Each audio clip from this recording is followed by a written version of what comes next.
Started ना। क्या रे, मैसेज मिला ऑनलाइन में? हाँ सर। Okay sir. अच्छा, तो बेसिकली फिनेंशियल मैनेजमेंट का क्लास है। और good evening to all of you again. तो सर आज ना हम लोग फिनेंशियल मैनेजमेंट में बेसिक्स टॉपिक में डिस्कस करेंगे। माने अगर किसी को फाइनेंस में कोई आइडिया नहीं है तो आइडिया ले लो। और सबसे बड़ी बात क्या है ना, ये फिनेंस का जो बेसिक्स कॉन्सेप्ट है, इसमें टाइम वैल्यू ऑफ मनी का डिस्कशन होता है। आजकल time value of money CA के लेवल में, सीए इंटरमीडिएट में डायरेक्टली तो उठा दिया है, लेकिन सीए एंड सीएमए के अंदर टाइम वैल्यू ऑफ मनी आज भी पढ़ाया जाता है, स्पेसिफिकली पढ़ाया जाता है। और सीए के केस में time value of money directly तो है नहीं, क्योंकि वो फाउंडेशन में दे दिया बोल के इधर नहीं दिया। लेकिन अगर आपका टीबीएम का प्रॉपर आइडिया ना हो, और स्पेशली कैलकुलेटर का जो यूज है फिनेंस में, वो टीबीएम में ही समझ में आता है। इसमें basically compounding concept, discounting concept, annuity का कॉन्सेप्ट। सिंपल बात करें तो जैसे हम लोग आजकल एसआईपी वगैरह करते हैं ना, ये मुक्ता देखते हैं अच्छे ना। और एक तो एदिक ओदिक करे पजल हो जाना, एक तो एदिक ओदिक हो जाना, फिर पोते को मत छुपा मत दो। ठीक है, ऐसे पोते ऐसे ही शॉर्ट हाइट का है। ठीक है, ठीक है, ठीक है, चलो। नहीं, आई कांटेक्ट नहीं होने से ना पढ़ाई करने में दिक्कत होती। तो जैसे आप लोग रियल लाइफ में फिनेंशियल बहुत सारा चीजें यूज करते हो, जैसे मानो बैंक में पैसा रखना। बैंक में पैसा रखते हैं ना, एफडी वगैरह करते हैं, सेविंग्स करते हैं। आजकल चलो लोग बैंक एफडी वगैरह कम करते हैं। एसआईपी नहीं, शेयर तो ठीक है, बाद में एसआईपी, सिस्टमेटिक इन्वेस्टमेंट प्लान। ठीक है, या फिर सिस्टमेटिक इन्वेस्टमेंट विथड्रॉल। ठीक है, SWP, systematic withdrawal plan. Recurring deposit, post office में पैसा रखना, बॉन्ड खरीद के पैसा जमा करना, डिवेंचर परचेस करना। There are lots of financial activity जो पर्सनल लेवल में भी लोग करते हैं। हम लोग जो फाइनेंशियल मैनेजमेंट का पढ़ाई कर रहे हैं सर, ये पढ़ाई पर्सनल एंगल से कितना है ये मैं नहीं बताऊंगा। मैंने नहीं बताऊंगा इन द सेंस, ये बहुत ज्यादातर कंपनीज पॉइंट ऑफ व्यू से ज्यादा है। मैंने एक्चुअली आप लोग as a chartered accountant, as a cost accountant या कंपनी सेक्रेटरी के रूप में, या एमबीए फाइनेंस जो भी पढ़ रहे हो, उसके बाद जाके आप कंपनी का फाइनेंस संभालो। ठीक है, कंपनी के पॉइंट ऑफ व्यू से कंपनी का फाइनेंशियल मैटर को संभालना है। तो पर्सनल फाइनेंस का कॉन्सेप्ट यहाँ पर डायरेक्टली काम नहीं करते, लेकिन एक कंपनी को भी एक इंडिविजुअल इंसान की तरह भी सोचना पड़ता है कि फिनेंस कैसे हैं, काम कैसे करते हैं, इसका इंटरेस्ट मैटर्स कैसे काम करते हैं। क्योंकि कंपनी का भी अपना इन्वेस्टमेंट होते हैं, रिटर्न का मैटर्स होते हैं। जैसे इंडिविजुअल भी अपना इन्वेस्टमेंट एंड रिटर्न के बारे में सोचते हैं, तो एक कंपनी भी अपनी इन्वेस्टमेंट एंड रिटर्न के बारे में सोचते हैं। और इन्वेस्टमेंट करके वहां से इंटरेस्ट से इनकम करना, इंटरेस्ट पे रिपे करना, है ना। नहीं, सिंपल बात है, अगर मेरे को बिजनेस करके करने के लिए 1 लाख का लोन चाहिए, तो मुझे कहीं ना कहीं से वो लोन जुगाड़ करना पड़ता है। और लोन जुगाड़ करने का जो कॉन्सेप्ट है, इसे फाइनेंस बोलते हैं। ये जो फाइनेंसिंग शब्द का मतलब क्या है, देसी भाषा में बोले तो जुगाड़। ठीक है, इसको इंग्लिश में जोड़ दो तो थोड़ा सा साउंड, फाइनेंस साउंड में अलग अलग ही साउंड है। जैसे कुछ खास बात चल रहा है, ठीक है, मेरा फाइनेंस नहीं मिल रहा है आज, हाँ, मैंने अरे भाई जुगाड़ नहीं हो रहा है बोल दिया, क्या फर्क पड़ता है। लोग बिजनेस करने के लिए सोचते हैं ना, पैसा नहीं है, ठीक है, एक फाइनेंस जुगाड़ कर देना, ऐसे करके बोलते हैं ना। लेकिन तुम सिंपल बोलो भाई, कुछ जुगाड़ लगा दे यार। ठीक है, तो देसी भाषा में जुगाड़ बोल सकते हो आप, लेकिन मेरे को बोलना है, किसी और को बोलेगा तो बोले कुछ नहीं जानते हैं जुगाड़, जुगाड़ क्या कर रहे हैं। तो पॉइंट इज दैट कि फाइनेंस का सिंपल जो पर्पस है वो जुगाड़ का ही पर्पस है। आपको पैसा जुगाड़ करना है, किसी जगह में पैसा को इन्वेस्ट करना है, डायरेक्टली बिजनेस में इन्वेस्ट करना है फॉर बिजनेस एक्टिविटीज। अगर एक्स्ट्रा एक्स्ट्रा हो रहा है बिजनेस करके, अगर पैसा खुद के घर पे लेने के बाद, बिजनेस को देने के बाद भी अगर आपके पास पैसा बचता है, तो उस मनी को किस तरह से इन्वेस्ट करके एक्स्ट्रा अर्न कर सकते हैं, जिसको हम लोग लाइक शेयर मार्केट इन्वेस्टमेंट बोल सकते हो, म्यूचुअल फंड इन्वेस्टमेंट बोल सकते हो। जैसे एक एक पर्सनल लेवल में इंडिविजुअल भी तो करते हैं कुछ। जैसे आप लोग इन्वेस्ट इतना पढ़ाई लिखाई कर रहे हो, फिर आगे जाके जॉब करोगे जनरली, ठीक है, फिर जॉब करके कुछ कमाओगे, फिर फैमिली को दोगे, फिर जो बचेगा उसको क्या करोगे, कहीं ना कहीं इन्वेस्ट करोगे, कहीं ना कहीं म्यूचुअल फंड में डाल दोगे, स्टॉक मार्केट में आ जाओगे, है ना। कुछ पैसा बैंक में भी जमा कर सकते हो, पोस्ट ऑफिस में पापा अगर बोलेगा रिटर्न अच्छा है, पोस्ट ऑफिस में डाल दे, अच्छा है। ठीक है, क्योंकि पोस्ट ऑफिस थोड़ा ज्यादा देता है। तो ये जो पूरा फाइनेंशियल कॉन्सेप्ट है, इसके पीछे का कैलकुलेशंस है। ठीक है, घर में इंश्योरेंस वाले लोग बहुत आते हैं, with all due respect to your, अगर फैमिली में किसी का इंश्योरेंस का एजेंट है तो, ठीक है, बुरा मत मान लेना। क्योंकि भारत के हर घर में 5 घर में एक घर में तो LIC एजेंट मिल ही जाता है। अब क्या है ना, मैं अगर कुछ भी बोलूंगा उसको पर्सनली ले लेगा, सर क्या बोल दिया ऐसे, प्लीज। मैं जो भी बोलता हूँ बस अंडरस्टैंडिंग के लिए बोलता हूँ, पर्सनल एंगल से कभी किसी को कुछ नहीं बोलता हूँ, प्लीज। हाँ, इसका मैं हमेशा आप लोगों से परमिशन लेता हूँ, नहीं तो मेरे को अगर बोलने का आजादी नहीं दोगे ना तो फिर दिक्कत हो जाएगा, मैं पढ़ा नहीं पाऊंगा। ठीक है, और मेरा थोड़ा इस तरह की बात करने का आदत है। ठीक है, तो ये LIC एजेंट लोग देखना घर पे आके बहुत बहुत कुछ चिपकाते हैं। ठीक है, ये चिपकाने वाला वर्ड है ना, ये थोड़ा एंटी हो गया ना बस। और ऐसे चिपकाएगा कि ऐसा ऐसा पैसा भरो, और मरने का फायदा बहुत गिनाएगा, जीने का फायदा बोलेगा ही नहीं कि जीते जीते क्या मिलेगा, प्रीमियम का हिसाब देगा। ठीक है, और हमेशा आपको करोड़ों में लेके चला जाएगा। एक जमाने में लाख का बात करता था, आजकल और लाख का बात तो होगा नहीं, करोड़ों में कितना फायदा है, करोड़ों मिलेगा। आप रहो ना रहो करोड़ तो मिलता है। ठीक है, फिर अगर आप रहोगे तो फिर भी इतना तो मिल ही जाएगा। कुछ एश्योर्ड सम्स होते हैं, और कुछ मरने के बाद एकदम, जिंदगी के बाद भी, जिंदगी के साथ भी, क्या क्या सब बता के। और उसमें आपको जो हिसाब देता है, ये बेसिकली पूरा हिसाब TBM का है। किस चीज का है? TBM का। कभी कभी ना मेरे को कुछ म्यूचुअल फंड्स करने वाले लोग ना फोन करते हैं, फोन करके बोलता है हमें ना सिर्फ एक कैलकुलेशंस बता दीजिए। हम बोले मैं आपका टीचर थोड़ी लगता हूँ, मैं आपको कैलकुलेशंस बताऊंगा। ठीक है, और क्या है, आप मेरा एजेंट हो कि आपको मैं बताऊंगा, या मैं आपसे मैं बिजनेस लिया कुछ भी, पढ़ाई करो फिर आओ। बोले नहीं सर वो टाइम नहीं है, फिर कोर्स खरीदो। फिर चुप हो जाता है, खरीदना नहीं है। हाँ, उनको सिर्फ वो पर्टिकुलर टॉपिक, बोले नहीं कुछ नहीं चाहिए, सिर्फ पर्टिकुलर टॉपिक बता दो। मैंने किसी एक स्कीम को समझाने के टाइम पे फंस जाता है, फिर उसको याद आता है कि ये सीखना है।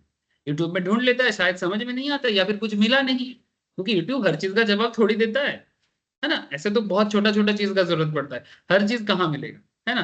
अब खाने में स्वाद नमक स्वाद अनुसार, इसका कहाँ यूट्यूब कौन बोलेगा? नमक स्वाद अनुसार बोलते हैं ना।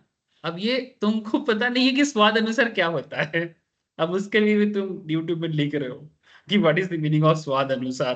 मैंने आपका स्वाद अनुसार क्या है वो कौन बताएगा आपको? ठीक है, तो जो भी हो तो मेरे को फोन करके बोलते हैं कि आप मुझे बस इतना बता दो, हमें इसके लिए आपको TBM सीखना पड़ेगा। मतलब वो क्या होता है?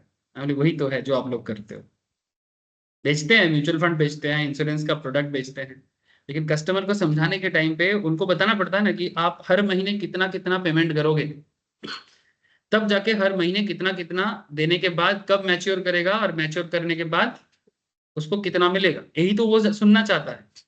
अब एक चीज क्या है ना, जितना सिंप्लीफाइड तरीके से लोगों को बोलोगे, उतना ज्यादा ही लोग आपकी उस पर्टिकुलर प्रोडक्ट को परचेस करने के लिए, वो जो इंश्योरेंस प्रोडक्ट है, ये म्यूचुअल फंड्स का प्रोडक्ट है, ये फाइनेंशियल प्रोडक्ट ही होते हैं, इसको परचेस करने के लिए तभी ना आएगा जब आप उनको समझा पाओगे। म्यूचुअल फंड का काम करना, इंश्योरेंस का काम करना कोई बुराई नहीं है। मैं चिपकाने का वर्ड जरूर यूज किया क्योंकि ये लोग पीछे पड़ जाते हैं बोल के, लेकिन अगर आप सीरियसली फाइनेंस का अच्छा नॉलेज रखते हो, किसी को भी समझा भी सकते हो और इतना चिपका सकते हो ना कि क्या बताऊं। और बहुत पैसा है, मैंने जो प्रॉपर एजेंट बन जाते हैं ना, देखना उन लोगों का बहुत अर्निंग होते हैं। बस आप एक स्कीम किसी तरह से समझा दो उनको, बाकी तो वो भरेगा, आपको थोड़ी भरना है। भरता तो वो जाएगा, आपको थोड़ी कुछ करना है। बस आप एक बार वो चीज समझा दो उसको, मैंने एक इंटरेस्ट दिमाग में भर दो और एक फाइनेंशियल बेनिफिट दिमाग में भर दो, थोड़ा डरा भी दो और थोड़ा बेनिफिट भी समझा दो। क्योंकि डर तो लोग ऐसे ही डरेगा ना, अपनों के लिए कौन नहीं डरता, मैं इतना बड़ा बड़ा बात कर रहा हूं, मैं नहीं डरता क्या?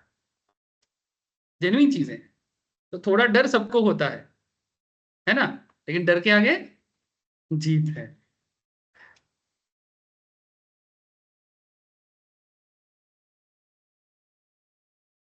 तो एकता कपूर को किसी ने पूछा कि डर के आगे जीत है, बोले जीत के आगे मेरा बाप है जितेंद्र। अरे बाप बढ़िया बोला। जीत के आगे मेरा बाप है जितेंद्र। जानते हो ना आप लोग, जरूर जानते होंगे ये सब, मॉडर्न लोग का रोल मॉडल है। किसी का शादी होता है तो शादी का जो, क्या बोलते हैं उसको, सेट, वो बनाते हैं ना, कैसा बना ना, एकता कपूर का सेट की तरह बनाया। इंस्पिरेशन है ना। मेरा एक लड़की फ्रेंड का शादी हुआ था, बोले कि क्या सजाया, बोले, कैसे सजाया? बोले जैसे एकता कपूर का सीरियल चल रहा है। एकता कपूर का सीरियल का सेट में थोड़ा सजावट वगैरह बहुत होता है। एकता कपूर ठीक है, चलो अब यही सब जो बात मैं आपको समझा रहा था, ये एक इंडिविजुअल एंगल से भी सोचो और कंपनी एंगल से भी सोचो, क्योंकि कंपनी भी अपना जुगाड़ करना चाहता है, इन्वेस्टमेंट करके रिटर्न कमाना चाहता है और फाइनेंशियली प्रॉफिट जनरेट करना होता है, as well as wealth create करना होता है। क्या क्रिएट करना होता है? Wealth creation. ये जो लोग पैसा कमाने का सोचते हैं या वेल्थ क्रिएशन का सोचते हैं, आप लोग बहुत फॉर्चुनेट हो कि ये सब्जेक्ट पढ़ने का आपको मौका मिल रहा है। I am seriously not joking. ये हमें भी पता नहीं था कि हमें क्या पढ़ने को मिल रहा था। हमें तो फाइनेंस का किताब देखते ही और फॉर्मूला का जब वो बने पूरा हर चैप्टर के अंदर वो इधर से ये ब्रैकेट वो ब्रैकेट ये फॉर्मूला जो दिया रहता था ना, उसको देख के ही ना हम लोग किताब बंद कर देते थे। फाइनेंस का किताब देख के ही बंद कर देते थे। और ये शॉर्ट फॉर्म में से लिखा रहता है ना, के सी के डी है, के ई। जब फर्स्ट टाइम देख रहे थे तो आप लोगों को शेयर नहीं हुआ, जब फर्स्ट टाइम फाइनेंस का किताब देखे थे लाइफ में या लाइब्रेरी में जब उठाए थे, तो देख के क्या सब्जेक्ट है यार, ये दिमाग में घुसेगा ही नहीं। एक तो फॉर्मूला बहुत था उसके अंदर और काफी सारा थ्योरी लिखा है। भाई इतना थ्योरी भी है, इतना फॉर्मूला भी है और शॉर्ट फॉर्म भर भर के है। ठीक है, के सी के डी के ई के पी, हाँ अरे क्या है भाई, के टी और ब्रैकेट ब्रैकेट में 1 - टी। अरे पागल है, एक तो बचपन से मैथ्स ऐसे वीक है, ऊपर से ये सब कहाँ से आ गया। और ये सब्जेक्ट तो देखना ही नहीं है हमको, पता नहीं। फिर ना मैंने पहले ही एक मन बना लिया कि इसका कुछ जुगाड़ लगाना पड़ेगा। पहले ही मन बना लिया कि इसका कुछ जुगाड़ लगाना पड़ेगा। और पहले ही जुगाड़ करने के लिए वही कोई नोट्स है कि नहीं। और हम लोग के टाइम पे इंटरनेट तो इतना अवेलेबल नहीं होता था, फिर साइबर कैफे में जाके ना इंटरनेट में ढूंढ रहे कि एमबीए लेवल में क्या है। सीए लेवल में जब आए ना, तो पता चला कि भाई यहाँ पर ऐसे होगा नहीं, क्योंकि पढ़ रहे हैं, क्वेश्चन सॉल्व करने जा रहे हैं, कुछ हो नहीं रहा है। एक आध क्वेश्चन हो रहा है, आगे जाके कुछ दिमाग में घुस ही नहीं रहा है। फिर पता चला नहीं भाई, ये सीखना पड़ेगा। फिर थोड़ा शांति मिला, मैंने थोड़ा शांत हो गए, मैंने नहीं हड़बड़ कर रहा कि ये सब्जेक्ट क्रैक नहीं कर सकते। फिर शांत हुए, फिर पढ़ना स्टार्ट किए, फिर एक टीचर भी जरूरत पड़ने से लिया। फिर उनको जब सुने ना, तब पता चला अच्छा ये है फाइनेंस। समझ रहे हो? तो ये समय देने वाला एक पेपर है, इसको समय ना देने से ये दिमाग में घुसेगा नहीं। छोटा है बहुत, मैंने बहुत बड़ा सिलेबस नहीं है इसका। Not like accountancy, not like taxation, not like law also, इतना बड़ा नहीं है, लेकिन छोटा है पर धमाका है। और एक चीज फाइनेंस के बारे में बोलूंगा कि फाइनेंशियल मैनेजमेंट या फाइनेंस जो पेपर है, या इसको कॉर्पोरेट फाइनेंस भी बोला जाता है। इस पेपर का एक और सुविधा ये होता है कि ये अकाउंटेंसी से जुड़ा हुआ है।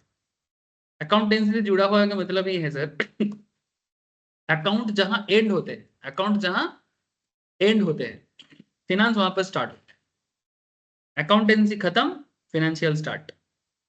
बिजनेस स्टार्ट करने से पहले पहले ही अकाउंट्स बनाना चालू कर देते हो कि पहले अकाउंट फाइनेंशियल प्लान करते हो? बिजनेस स्टार्ट करने से पहले फाइनेंशियल प्लानिंग बनाते हो कि अकाउंट्स बनाते हो?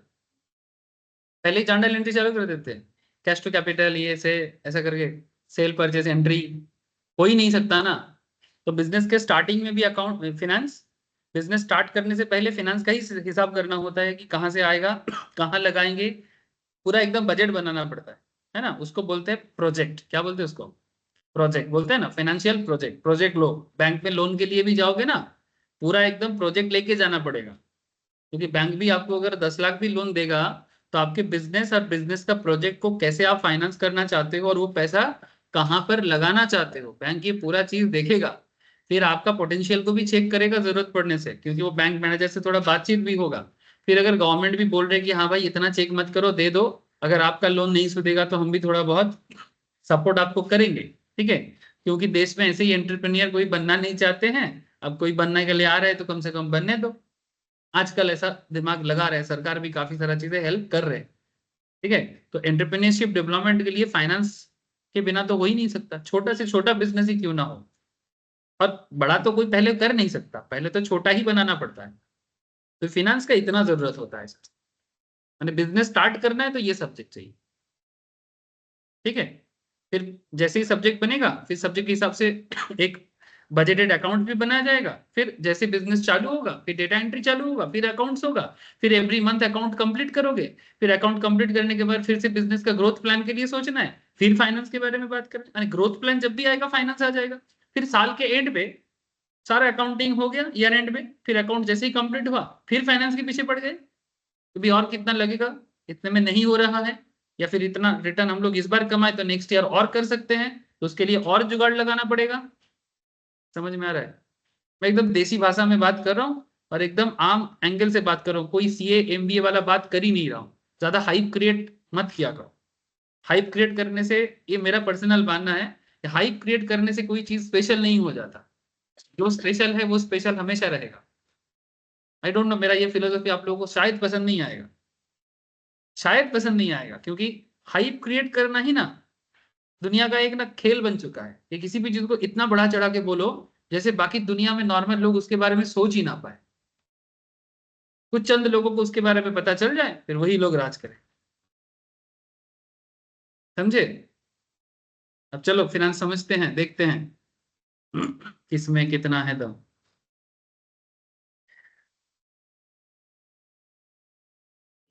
चलो लिखो।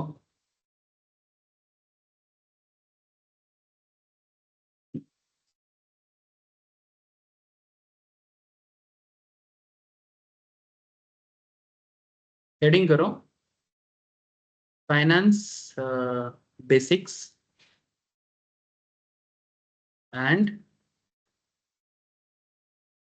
Time value of money. यहाँ पर प्रैक्टिकल बात भी करेंगे और बीच बीच में ना थोड़ा थ्योरेटिकल डिस्कशंस भी करेंगे, क्योंकि आजकल एमसीक्यू पैटर्न ना सभी के एग्जाम में आ गया, तो थ्योरेटिकल क्वेश्चंस के अंदर से ना पूछता है। ठीक है, तो बताना पड़ेगा, तो बीच बीच में थोड़ा थ्योरी पढ़ाएंगे और प्रैक्टिकली क्वेश्चन आंसर भी करते जाएंगे। तो finance basics and time value of money, तो एक्चुअली ये दोनों ना एकदम मैंने हैंड टू हैंड चलेगा। कैसे चलेगा? हैंड टू हैंड चलेगा। मैंने finance basics and time value of money कोई अलग नहीं है, बट हाँ टाइम वैल्यू ऑफ मनी अपने आप में एक स्पेसिफिक टॉपिक है, और फाइनेंस बेसिक्स ओवरऑल बात करता है, और time value of money finance basics का एक पार्ट है, ऐसा समझ सकते हो। मैं इसको कॉम्बाइन करके बता रहा हूँ। हेडिंग कर दो sir, intro.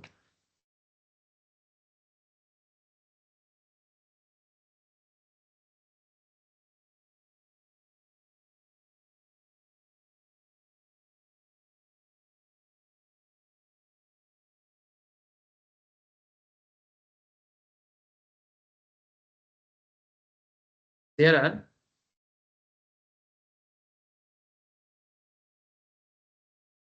To major finance function,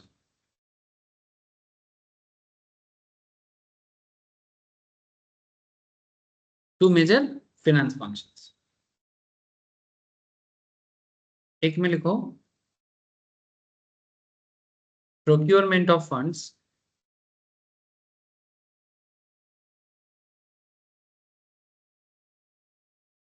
with a view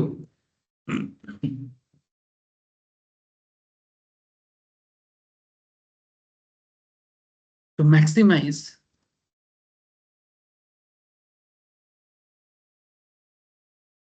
maximize the rate of return.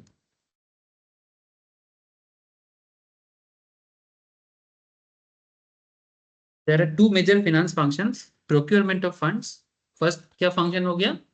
Procurement of funds with a view to maximize the rate of return. इस चीज को R से डिनोट करो। किससे? R से। सेकेंड फंक्शन का नाम लिख दो,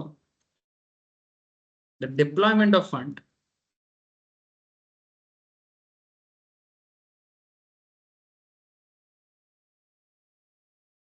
with a view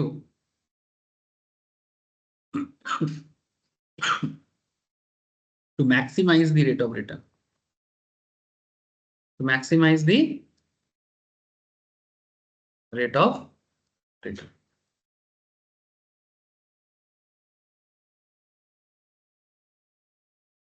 Oh, sorry, मैंने गलत बोल दिया एक चीज। Procurement of funds with view to maximise the rate of return, इसे आर नहीं, इसे केसी बोलेंगे। Sorry sorry. Procurement of funds to maximise the rate of return, sorry to maximise the rate of return and deployment of fund, गलत चीज लिखा है। एक second एक सेकेंड, सोच कुछ रहा हूँ, लिख कुछ रहा हूँ। Procurement of funds with view to minimise the cost of capital, sorry, पूरा सेंटेंस का मतलब ही अलग हो रहा है, वही मैं कंफ्यूज हो गया, खुद ही कंफ्यूज हो गया sir, sorry sorry sorry, extremely sorry. Procurement of fund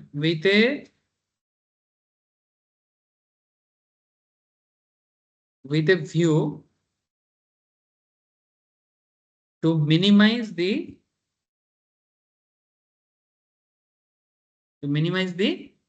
cost of capital, to minimize the cost of capital, इसे कहते हैं AC, ठीक है। And second point is the deployment of fund with a view to maximize the rate of return, इसे कहते हैं R, ठीक है। तो बेसिकली ये जो पूरा फिनेंस है इसका दो ही फंक्शन है सर। पहला फंक्शन है कि पैसा का जुगाड़ करो सस्ता रेट, कैसे रेट में, सस्ता रेट में, माने आपका कैपिटल महंगा होने से दिक्कत हो सकता है, माने पैसा नहीं है, बिजनेस करना है और कहीं से भी लोन मिल रहा है तो ले लेते हैं, बहुत गलत डिसीजन हो जाता है। जरूरत पड़ने से थोड़ा सा और इंतजार करो, ठीक है। इंसान हड़बड़ी में कई बार गलत डिसीजन ले लेते हैं। क्या करते हैं, उनको लगता है कि भाई, कुछ लोग ना इतना ओवर कॉन्फिडेंट हो जाते हैं कि अगर मेरे पास पैसा होता ना, अब इतना कमाते ना, क्या बताएं। मैंने अगर मान की कोई अपॉर्चुनिटी सिचुएशंस है, वो उस टाइम पे उस जगह में था नहीं, उसका कोई और था, या फिर उसको देख रहा है कि वो अपॉर्चुनिटी है फिर भी इनकम नहीं कर पा रहे। जो लोग थोड़ा बिजनेस करने का सोचते हैं, कभी कभी इतना ओवर कॉन्फिडेंट हो जाते हैं कि किसी और को देखता है कि इनकम कर रहा है बट उतना अच्छा नहीं कर पा रहे, तो वो इधर से बोलता है कि भाई तेरे जगह मैं होता ना दिखा देता। फिर दिखाने के चक्कर में अगर पैसा भी नहीं है ना, बोले हम ले लेंगे ना कहीं से भी, अगर 18% का भी लोन मिल रहा है वो भी ले लेंगे, क्योंकि रिटर्न 20%, 30%, 50% का रिटर्न है, डबल रिटर्न है, 18% का लोन लेने से क्या दिक्कत। लेकिन हो सकता है कि आप जिस पर्टिकुलर सिचुएशंस में वो काम करना स्टार्ट कर रहे हो, उस टाइम पे अपॉर्चुनिटी सीरियसली हाई था, बट जैसे ही एक डेढ़ महीना निकला, आपका अपॉर्चुनिटी गायब हो जाता है। अब दिक्कत कब पड़ जाता है, उसने लोन ऑलरेडी 18% का जो लेके रखा है, मे बी 20 लाख 25 लाख का लोन ले लिया, अभी 18% तो उसको साल भर का भरना पड़ेगा, और वो बिजनेस अपॉर्चुनिटी हार्डली 2-3 महीने का था। 2-3 महीने में अर्निंग तो हुआ है, बट जैसे आगे जाके अर्निंग नॉर्मलाइज हो जाएगा, तब वो 18% का रिटर्न का क्या करोगे, तब आपका एवरेज रिटर्न आ जाता है 12%। आप नॉर्मली 12% एवरेज में रिटर्न कमाते हो, तो 12% रिटर्न है और 18% कॉस्ट ऑफ कैपिटल है। अब पगला खाबी की, बंगाली में एक बात होते है ना सर, पगला खाबी की, मतलब समझे, खाएगा क्या, सारा तो दूसरा ही लेके चला जाएगा, ठीक है। इसका पूरा डायलॉग ऐसा है कि पगला खाबी की, चूल्हा चुली को नहीं तो मोरे जाएगी, सुना चीज, ये लोग जानता है रे, नाटक ऐसा करते हैं जैसे नहीं पता।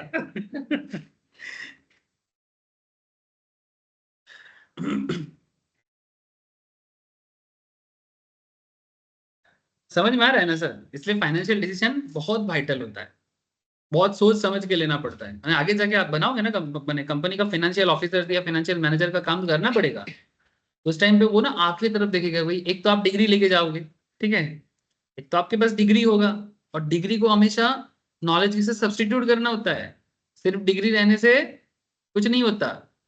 आपका डिग्री आपका नॉलेज को प्रॉपरली रिप्रेजेंट करे, ये गारंटी ऑलवेज रखना।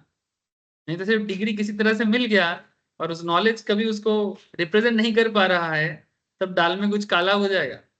ऐसे पहला बात तो है कि मजा ही है CA का, कि ये आपको तब तक नहीं बनाता है जब तक आप सच में रिप्रेजेंट करने लायक नहीं बन जाते। It's seriously not a so called MBA। So called MBA आपको बना तो देगा, MBA नाम के आगे पीछे जोड़ दो, ठीक है, लेकिन जब मौका आता है रिप्रेजेंट करने का, तब MBA का मैंने क्या बोलेगा, मैंने MBA नाम का जो मैंने रीजन है या उसके पीछे का जो बैकग्राउंड है, उसको वो किसी तरह से वो कनेक्ट नहीं कर पाते रियल लाइफ। मैंने ऐसे बहुत सारे कॉर्पोरेट लेवल में जितना मेरा वर्किंग मैंने टाइम था, मैंने ऐसे उस टाइम पे मेरा भी MBA था, बट साथ में मेरा प्रोफेशनल डिग्री था, तो उतना मेरे को दिक्कत नहीं होता था। थोड़ा बहुत डांट सबको खाना पड़ता है, लेकिन रूट लेवल में गलती नहीं होना चाहिए।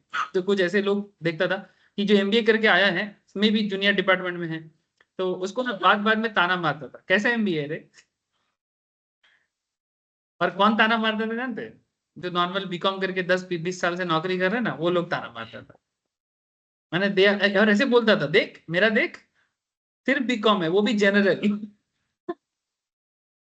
कितना लाख का पढ़ाई किया है, ये डायरेक्टली बोलता था। कितना लाख का दिया है?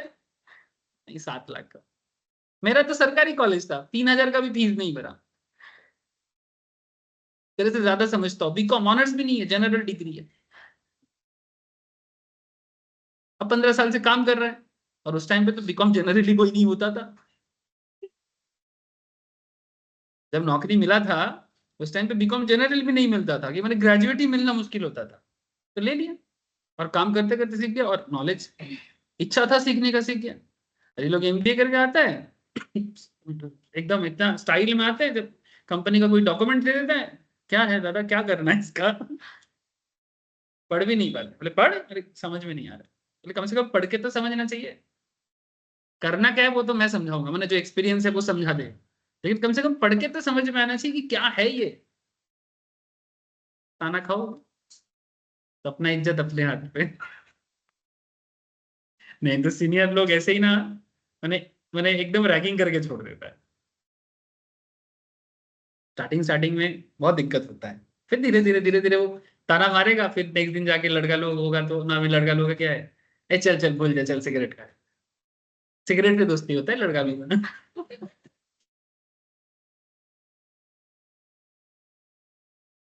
फिर वो जूनियर भी ना समझ जाते हैं कि इनके साथ ज्यादा मैंने दिखावा करने से नहीं होगा, इनसे ही काम सीखना पड़ेगा।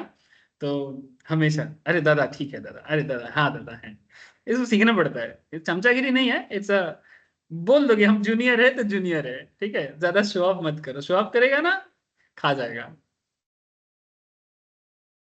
क्योंकि अल्टीमेटली जब ऑफिस का बॉस या जो मेन हेड है, उनके पास जब जाओगे तब तो सबका ऐसे ही हवा टाइट रहता है ऑफिस कल्चर में। तो उनके पास जाने से पहले अपना थोड़ा सिक्योरिटी बना के जाओ, कि कुछ भी काम देगा तो कोई है जिनसे थोड़ा सा निकाल सकते हैं। ये सब सीक्रेट है कॉर्पोरेट लाइफ का, ठीक है, यूज करना सीखो।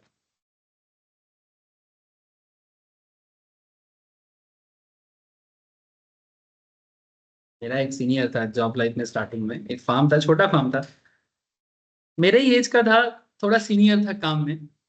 इतना जल्लू था, कुछ भी पूछते थे ना, बताता नहीं था, एकदम नहीं बताता। भाई बोलना, तुमको ये भी नहीं आता? अरे भैया नहीं आता है, बोलना। कभी भी कुछ नहीं सिखाता। और सर लोगों को मैं बोलता था कि सर, उनको बोल दीजिएगा ना, मुझे थोड़ा बता देने के लिए। फिर क्या तुम उतना नहीं बोल रहे, वो बोलता है तुमको? मैंने नहीं बोलता है, आप थोड़ा बोल दीजिए। मैंने फार्म छोटा था, लेकिन मैं उसको बोलता था कि बता ना कैसे करते हैं, क्योंकि प्रैक्टिकल आइडिया तो उतना था नहीं। तो अब नहीं पता तो क्या कर सकते हैं, नहीं पता। लेकिन वो इतना जल्लू था ना, एकदम नहीं बोलता, बिल्कुल नहीं। फोन करके भी पूछता है, भाई बोलना क्या करना है। अरे तुमको बोला है, तुम देख लो। मानिए कोई कंपनी में इंटरनल ऑडिट के लिए जाना है, और फार्म ने मेरे को बोला कि प्रदेश जी आप ही जाना पूरा काम संभालने। मेरा कोई एक्सपीरियंस नहीं है, मैं उसको पूछता हूँ, भाई तुम तो इससे पहले काफी सारा काम किए हो, मुझे बताओ ना जाके कौन सा डॉक्यूमेंट्स मेनली चेक करना है, और किससे मांगना है, कैसे मांगना है। अब किससे पूछोगे तुम? अब सर लोगों को बार बार तुम फोन करके पूछोगे, सर क्या करना है, बता दीजिए बता दीजिए बता दीजिए। अब तुमको इतना बोलो, इतना भी तो आपको नहीं आता है, तो छोड़ दीजिए, जॉब नहीं करना है। और क्या बोलेगा, मैंने ज्यादा तक थोड़ी कर सकते। तो सीनियर को पूछते हैं, अब सीनियर लोग इतना मैंने भाव खा जाता है ना, छोटा छोटा मैटर में, क्या बोले। फिर मैं सबसे ज्यादा क्या करता था, मैंने ऑफिस में जो पियोन होता था उन लोगों को पता था, हम इसी को पूछेंगे, उनको पता है, क्योंकि वो काफी सालों से देख रहा है ना कि करना क्या होता है। तो मैं पियोन को ही पूछता था, वो तो पता है पर बताओ ना। और वो लोग ऐसे भाव नहीं खाता।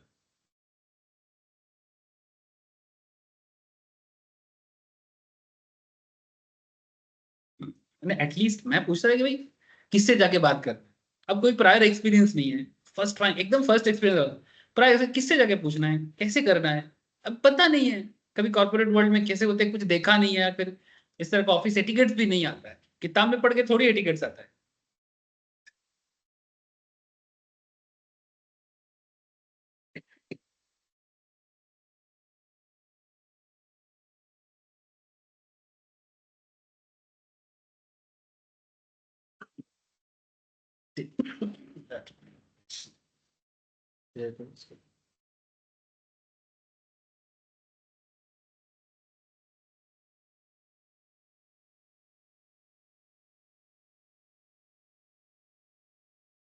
A firm can create wealth for its shareholder only by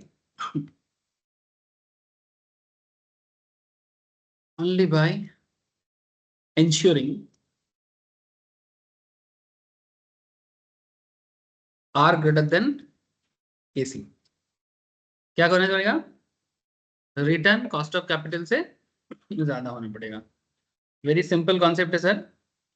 1,00,000 रुपया लोन ले रहे हो बिजनेस के लिए. लोन का रिटर्न, लोन का इंटरेस्ट है मानो 12%, तो कम से कम 15% तो कमाओ. अगर 15% रिटर्न कमाओगे, एग्जाम्पल के लिए लिख सकते हो, 15% रिटर्न कमाओगे, 12% अगर कॉस्ट कैपिटल का कॉस्ट है तो 3% रहेगा. मैंने वो जो मैं बोला था ना पगला खाबी की, तो खाने के लिए 3% बचेगा. ठीक है, उसमें भी वो भी नहीं मिलेगा पूरा. 2% तो ऑफिस के खर्चा और अपने एम्प्लॉय का सैलरी देने में चला जाएगा. फिर 1%, फिर उस 1% में बीवी पे अपना बोलेगा कि घर पे खर्चा दो, तो बीवी को देना पड़ेगा. अच्छा बीवी नहीं है तो गर्लफ्रेंड को देना पड़ेगा. उनका नखरा झेलना पड़ता है लड़का लोगों को नॉर्मली. आजकल लड़की लोग भी लड़का का नखरा झेलता है, नो दैट. ठीक है, जमाना बदल रहा है. सो अब 1% में 0.5 उधर चला गया, बचा आपका 0.5%. अब वो 0.5% आप कैपिटलाइज करोगे ना, नहीं तो बिजनेस का ग्रोथ कहाँ से आएगा?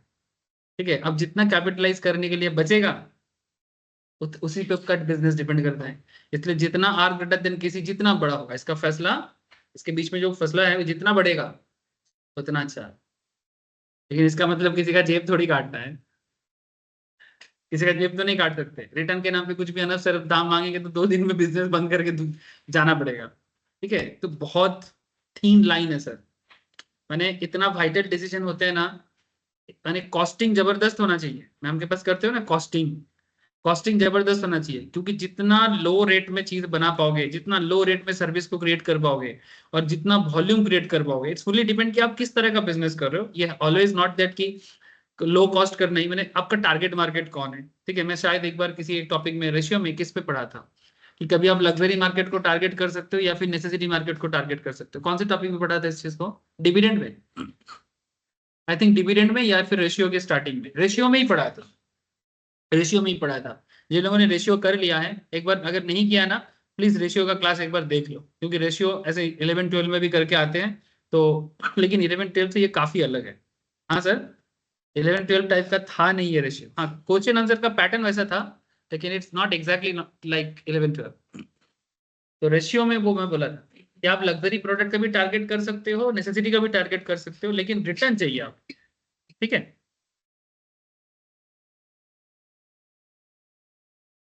अच्छा, तो ये तो बस एग्जाम्पल है. हाँ, ये 15% और 12% क्या है? एग्जाम्पल है. लिख भी सकते हो ना भी लिख सकते हो. अच्छा, हम लोग अभी थोड़ा और आगे बढ़ेंगे. Both the function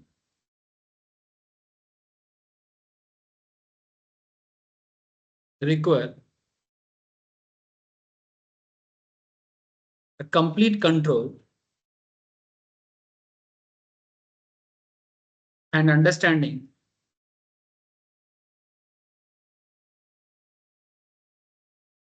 of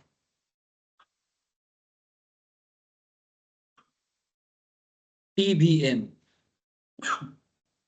that is time value of money. अब आप लोगों का माथा खा लिया. अच्छा, TVM में ना कुछ इंपॉर्टेंट पार्ट्स होते हैं. क्या क्या होते हैं TVM में? पार्ट 1 में लिख दो,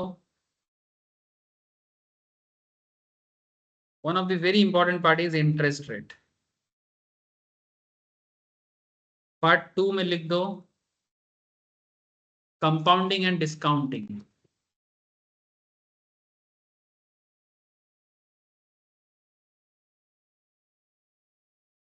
जो लोग सीए फाउंडेशन लेवल में TVM पढ़ चुके हो, वो लोग ये मत समझना कि हमें तो आता है और आप लोग इग्नोर करोगे तो फंस जाओगे सर. ये मैं उनके लिए बोल रहा हूँ कि जो लोग सीए फाउंडेशन लेवल में टीवीएम, एक्चुअली सीए फाउंडेशन में अच्छा खासा टीवीएम रहता है, आपको कैलकुलेशन करने के टाइम पे कोई दिक्कत नहीं होगा, क्योंकि कैलकुलेशंस आप सच में पढ़े हो फाउंडेशन लेवल में। लेकिन यहाँ पर मेन बात क्या है, यहाँ पर ना मेन बात है कि आप जो भी पढ़ रहे हो ना, इसको फाइनेंशियल मैनेजमेंट में मुझे लिंक करना पड़ रहा है, ठीक है। तो इतना डिटेल्स फाइनेंशियल कनेक्शन ये फाउंडेशन लेवल में जरूरत नहीं होता है, ठीक है। तो इसलिए थोड़ा खास हो जाता है, ठीक है। इसलिए बात को सुनो, मैंने जब भी मैं कैलकुलेशंस में आऊंगा ना, आप देखोगे कि इवन कोई कोई बीकॉम लेवल में या फिर 11-12 लेवल में और इंटरेस्ट का जो कैलकुलेशन वगैरह काफी लोग करके आए हैं। ऐसा नहीं कि बोलोगे कि ये टॉपिक बहुत ही अननोन टॉपिक है, it's really not unknown topic, but इसका जो फाइनेंशियल कनेक्टिविटी है वो जोड़ना बहुत जरूरी है, और वो मैं एक्चुअली यहाँ पर डिस्कस कर, मैंने real life applications with finance. एक इंटरेस्ट का डिस्काउंट, कंपाउंडिंग डिस्काउंटिंग कौन नहीं किया, 7-8 में भी पढ़ाया जाता है ना। बंगाली बोर्ड में अगर कोई पढ़ा है तो सूदेर अंक वाला है, শতকরা এন্ড সুদ এরকম করে বলে, তাই তো রে, বাংলাতে এরকম বলে তো, সুদ আসল, হ্যাঁ ওই সুদ আসলেরই অঙ্ক। কিন্তু এই সুদ আসলের বাস্তবে যে কি মারাত্মক মানে প্রয়োগ আছে সেটা এখানে বুঝতে পারবে। तो interest rate, compounding discounting, part 3 में लिख दो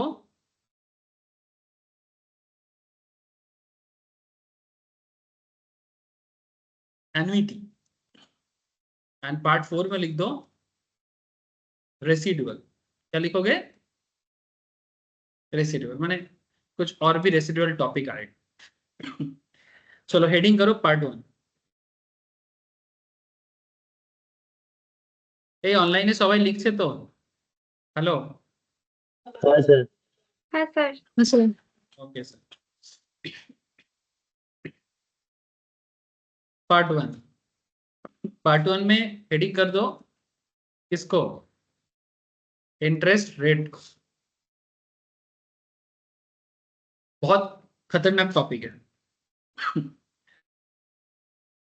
इंटरेस्ट रेट को लेके बहुत बात होता है, स्पेशली बैंक रेट, आरबीआई का रेट, है ना। सी कौन सा इंटरेस्ट रेट है सर, वही बैंक रेट का ही बात हो रहा है। तो ये इंटरेस्ट रेट के साथ टाइम वैल्यू ऑफ मनी का क्या लेना देना, अरे वही तो लेना देना। आपको एक छोटा सा जगह दिखाता हूं इसका।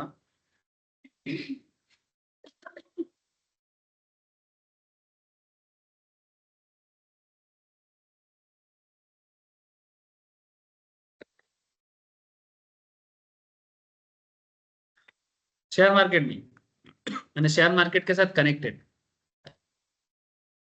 जैसे जो लोग ट्रेडिंग वगैरह सीखते हैं, या फिर आगे जाके आप लोगों को भी ये सब जगह में काम करने का मौका आप ही लोगों को मिलेगा। जो लोग नॉर्मल ट्रेडिंग सीखते हैं या फिर सेबी का सर्टिफिकेट एग्जाम क्रैक करते हैं, वो लोग इतना हायर लेवल में काम नहीं कर सकते।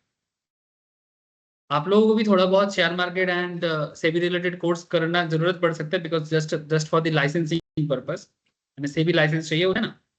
लेकिन जो डेप्थ नॉलेज होते हैं वो सीएससी सीएमए लोगों को ही होता है, या फिर अगर प्रॉपर एमबीए हो तो वहां से भी हो सकता है, या फिर अगर फॉरेन डिग्री में से सीएफए या इस एसीसीए टाइप का कुछ हो तो वो लोग भी कर सकता है। मैंने एक टॉप लेवल डिग्री चाहिए आपको, जो आपको इन डेप्थ ये मार्केट में अंदर लेके जा सकता है। तो ये जो मेन थिंक टैंक होते हैं, या फिर मेन बोर्ड ऑफ मैंने नेशनल स्टॉक एक्सचेंज के ऊपर जो लोग हैं, या फिर बड़े बड़े बैंक्स, बड़े बड़े ब्रोकिंग फार्म्स, इनके जो मेन थिंक टैंक है, इनके पास भी आप लोगों के लिए जॉब अपॉर्चुनिटीज होते हैं।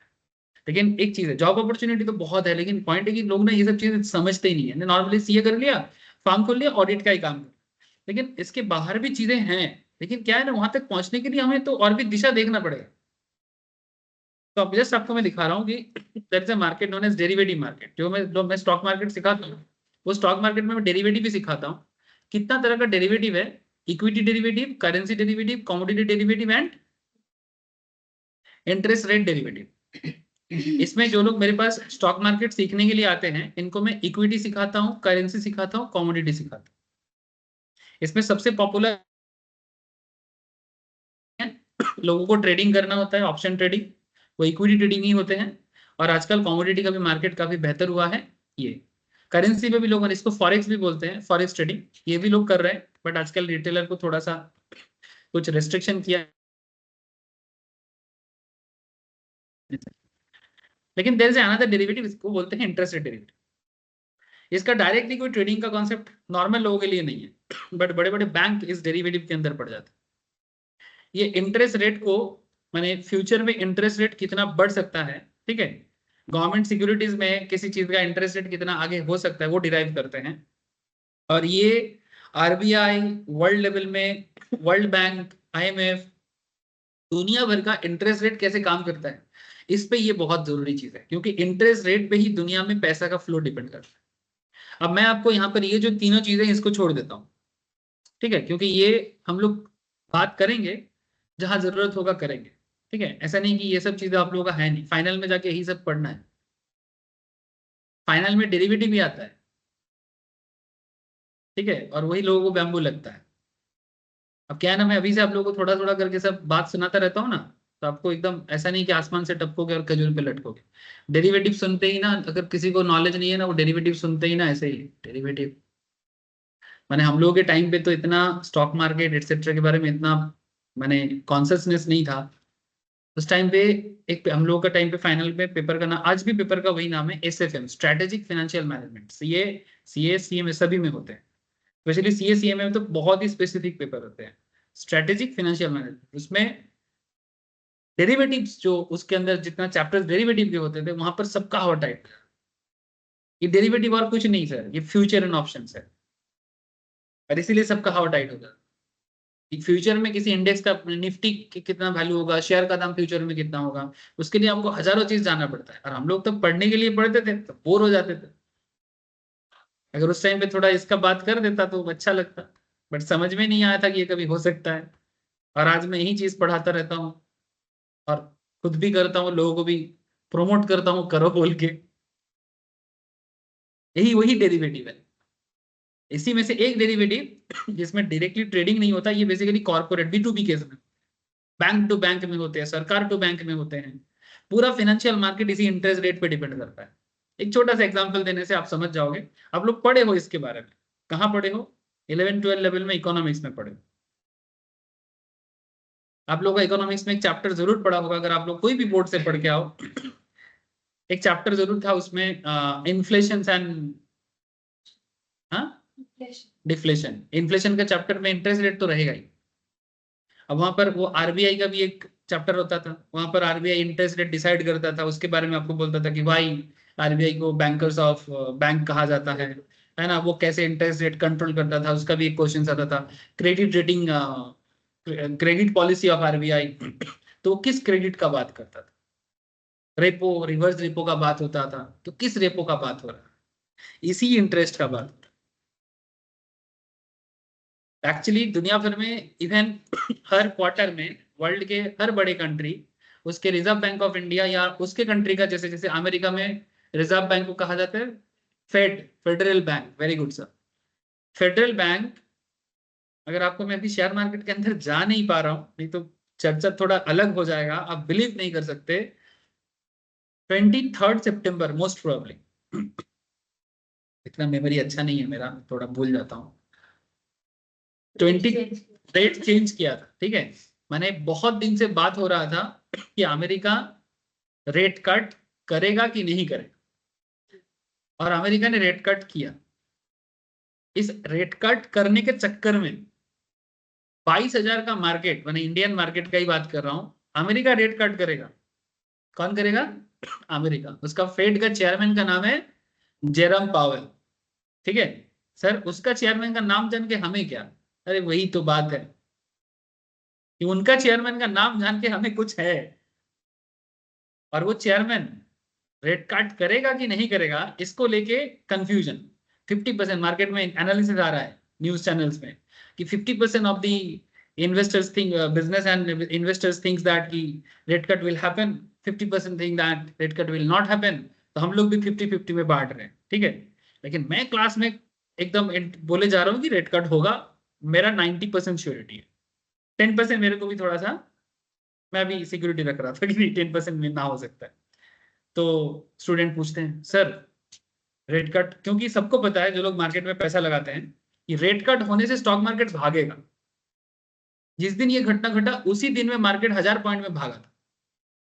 और 1000 पॉइंट में मार्केट का भागने का मतलब ही होता है सर कि एक एक दिन में लोग करोड़पति भी बना है, लाखपति भी बना है, हजारपति भी बना है, जिसका जितना पैसा एक एक दिन में।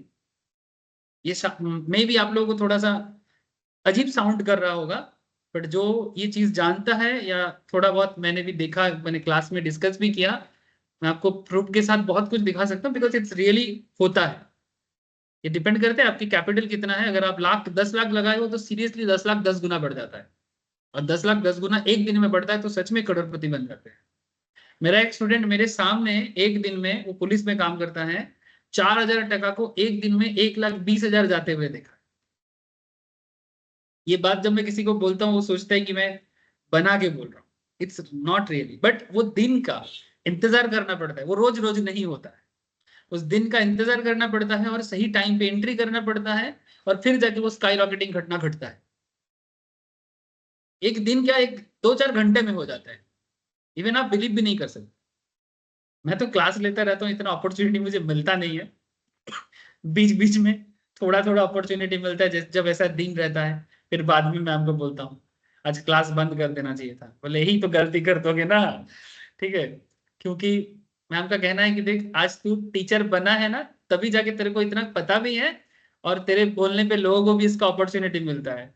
तो अपने काम को छोटा करके पैसे के पीछे भागेगा तो मरेगा। मैं बोली उसके बाद से मेरे को कितना भी अच्छा मार्केट दिख जाए सर, मैं तबीयत खराब के बिना, मैं सीरियसली कभी भी आज तक, शायद आप लोगों के पास प्रमाण भी होगा, मैं कभी भी मार्केट में पैसा लगाना है बोल के मैं क्लास आज तक कभी बंद नहीं किया, और शायद आगे भी कभी नहीं करूंगा। भगवान मुझे इतना शक्ति दे दे। क्योंकि ऑब्वियसली जो मेरा काम है, जो रिस्पॉन्सिबिलिटी है, वो मेरे लिए पहले है। पैसा अगर मुझे कम भी मिल जाते हैं, हाँ मैं थोड़ा बहुत कमाता जरूर हूँ, लेकिन क्या है ना, मार्केट में देखना पड़ता है कि जिस दिन 1 करोड़ बनता है ना, उस दिन 1 करोड़ खत्म भी हो सकता है। इसलिए ऑब्जर्वेशन, मार्केट में टाइमिंग बहुत होता है। तो ऐसा नहीं कि पैसा लगा के बढ़ ही जाएगा, हो सकता है कि बढ़ने के बजाय पूरा खत्म ही हो गया।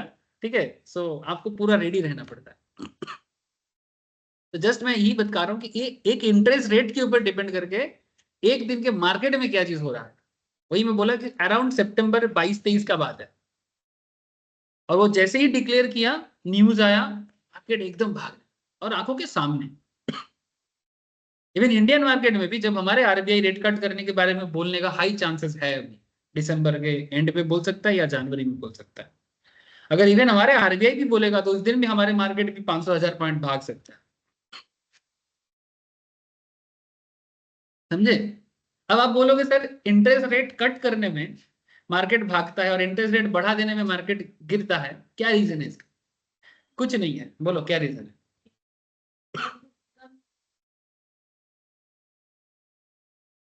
लोग लोन ज्यादा लेंगे और इंटरेस्ट भी कम पे करना पड़ेगा।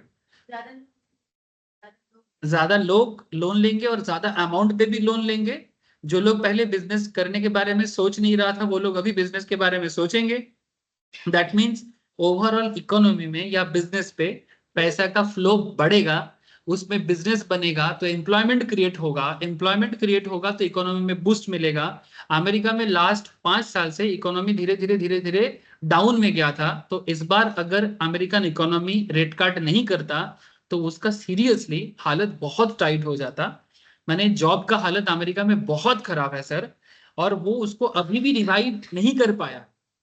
रेट कट 2 बार, एक बार हो चुका है और एक बार करना है, अभी भी करना पड़ेगा उसको। उसके लिए भी हम लोग इंतजार कर रहे हैं कि क्या अमेरिका अनदर रेट कट करेगा।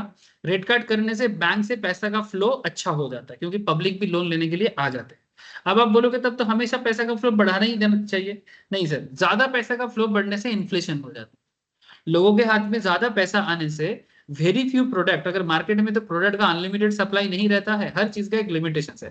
तो लिमिटेड प्रोडक्ट में जब मैक्सिमम पैसा चेज करता है, लिमिटेड प्रोडक्ट पे जब मैक्सिमम पैसा उसको चेज करता है, माने सिंपल बात है, आपके पास भी पैसा, उसके पास भी पैसा, उसके पास भी पैसा, अब मार्केट में एक ही मोबाइल प्रोड्यूस हुआ है, डिमांड ज्यादा है, सप्लाई कम है, और पैसा लोगों के पास है, तो चीजों का दाम ऑटोमेटिकली बढ़ जाता है। दुकानदार हमेशा, हम लोग इकोनॉमिक्स में पढ़े हैं, दुकानदार ऑलवेज ज्यादा दाम पे बेचना पसंद करते हैं, और तुम दुकानदार को रोक नहीं सकते ये भाई कम कर, ऐसा बोलने से नहीं होगा। अनटिल उसमें गवर्नमेंट कंट्रोल अगर हो तो अलग बात है, बट अगर गवर्नमेंट कंट्रोल नहीं है तो कोई भी बिजनेसमैन सस्ता रेट में प्रोडक्ट बेचना कभी नहीं चाहेगा। अगर तुम्हें अपॉर्चुनिटी मिले, 4 लोगों के पास पैसा है, मान की तू प्रोडक्ट का दाम 1000 टका है, लेकिन वो आके बोल रहे कि हम 1200 दे रहे हैं, हमको दे, तो तू उसको दे ही देगा कि मेरे को देगा? ऑब्वियसली 1200 वाले, वो तो जाके तुमको बोलता है 1200 क्या, मैं 1500 देता हूँ, मेरे को दे, उसको दे देगा।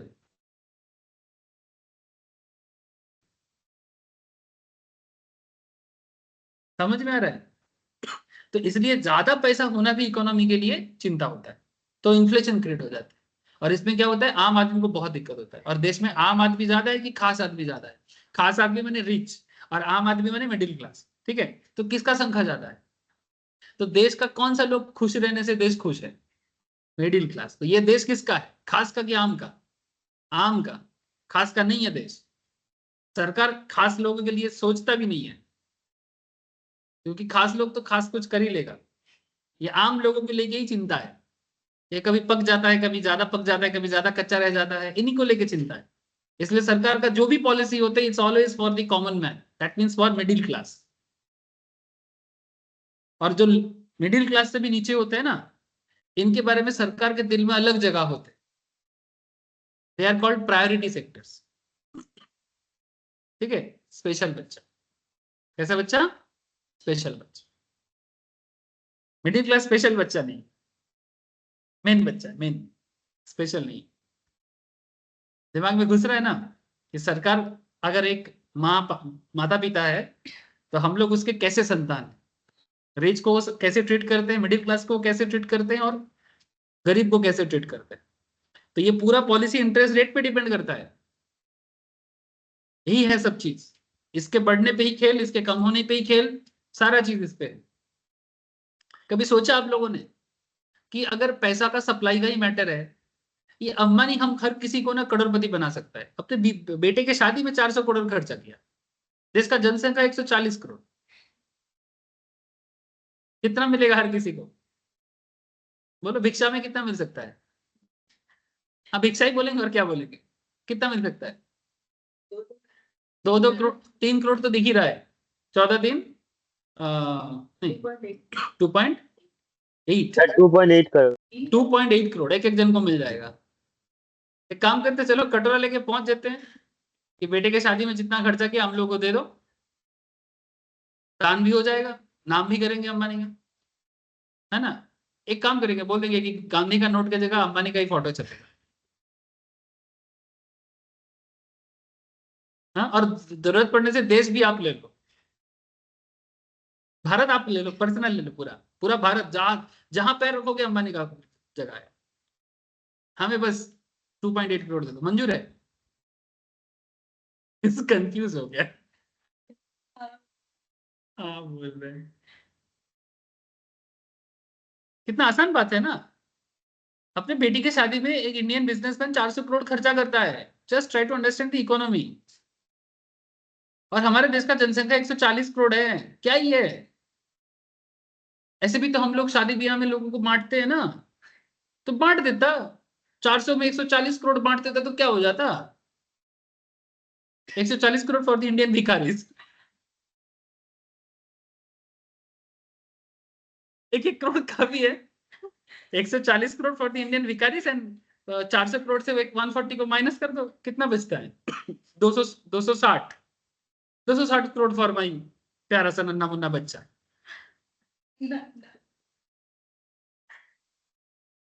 अरे बच्चा सबका नन्ना मुन्ना ही है। चाहे अधेड़ उम्र का हो, मोटा हो, पतला हो, सबका बच्चा नन्ना मुन्ना ही होता है। समझे कि नहीं? लेकिन ये नहीं हो सकता, ये नहीं हो सकता। ऐसा करने से सबसे बड़ा प्रॉब्लम क्या होगा? आप कल से काम पे नहीं निकलोगे, पूरा इकोनॉमी थम जाएगा, सब सो रहा होगा। एक रिक्शा वाला एक दिन 500 की जगह 1000 कमा लेता है ना, तो दारू पी के खर्चा कर लेता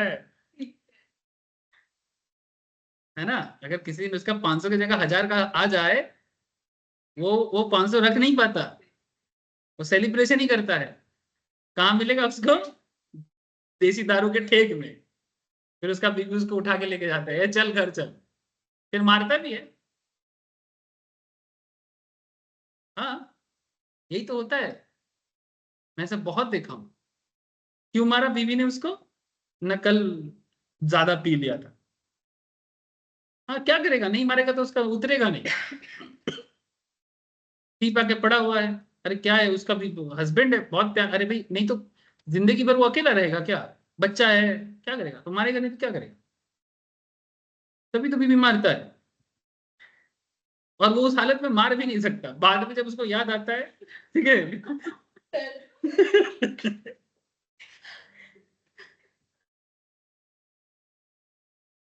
समझे?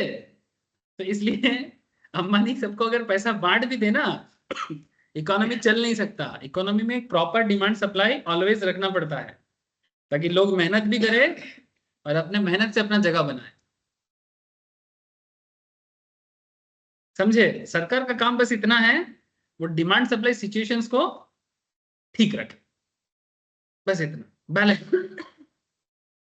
गवर्नमेंट का बस इतना काम। और उसके लिए आरबीआई या बैंकिंग सिस्टम पैसा का फ्लो को ठीक रखने के लिए इंटरेस्ट रेट का कॉन्सेप्ट को कंट्रोल करेगा। मैंने एक स्विच की तरह है, जरूरत पड़ने से जलाएंगे और जरूरत पड़ने से बंद कर देंगे, और कभी जरूरत पड़ने से लो में चलाएंगे। जैसे पंखा अभी ठंड के मौसम में चल रहा है, बिकॉज ये रूम में थोड़ा सफोकेशन है, इसलिए हल्का करके रखें। तो वहां पर भी अगर सफोकेशन बढ़ जाए तो इंटरेस्ट रेट को हल्का रखेंगे, जरूरत पड़ने से बढ़ा देंगे, जरूरत पड़ने से घटा देंगे, ठीक फैन की रेगुलेटरी की तरह। It's like a regulations, interest rate regulations. दिमाग में घुस रहा है ना? मैं थोड़ा अनफ सनफ कहानी बनाता हूं, लेकिन रेलिवेंट बोलता हूं।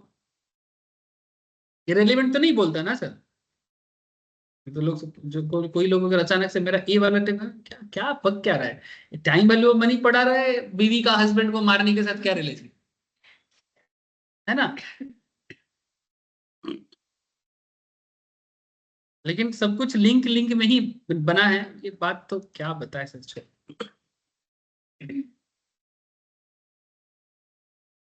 लिखो अभी, इंटरेस्ट रेट क्या चीज है, थोड़ा दिमाग में घुसाओ। तीन तरह का इंटरेस्ट रेट होता है sir. R F real, full form लिख लो, रिस्क फ्री रियल।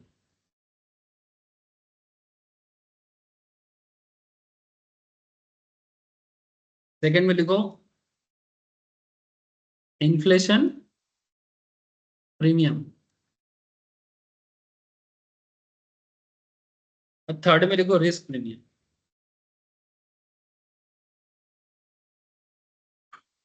तो R F real, inflation premium and risk premium. अब आर एफ रियल क्या है? अब बस इतना लिख दो, opportunity cost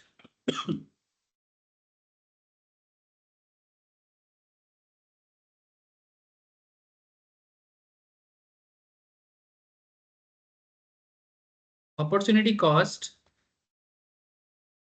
or the sacrifice of current consumption।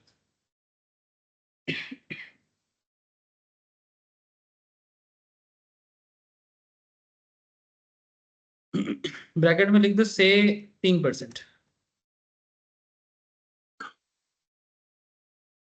Opportunity cost for the sacrifice of current consumption.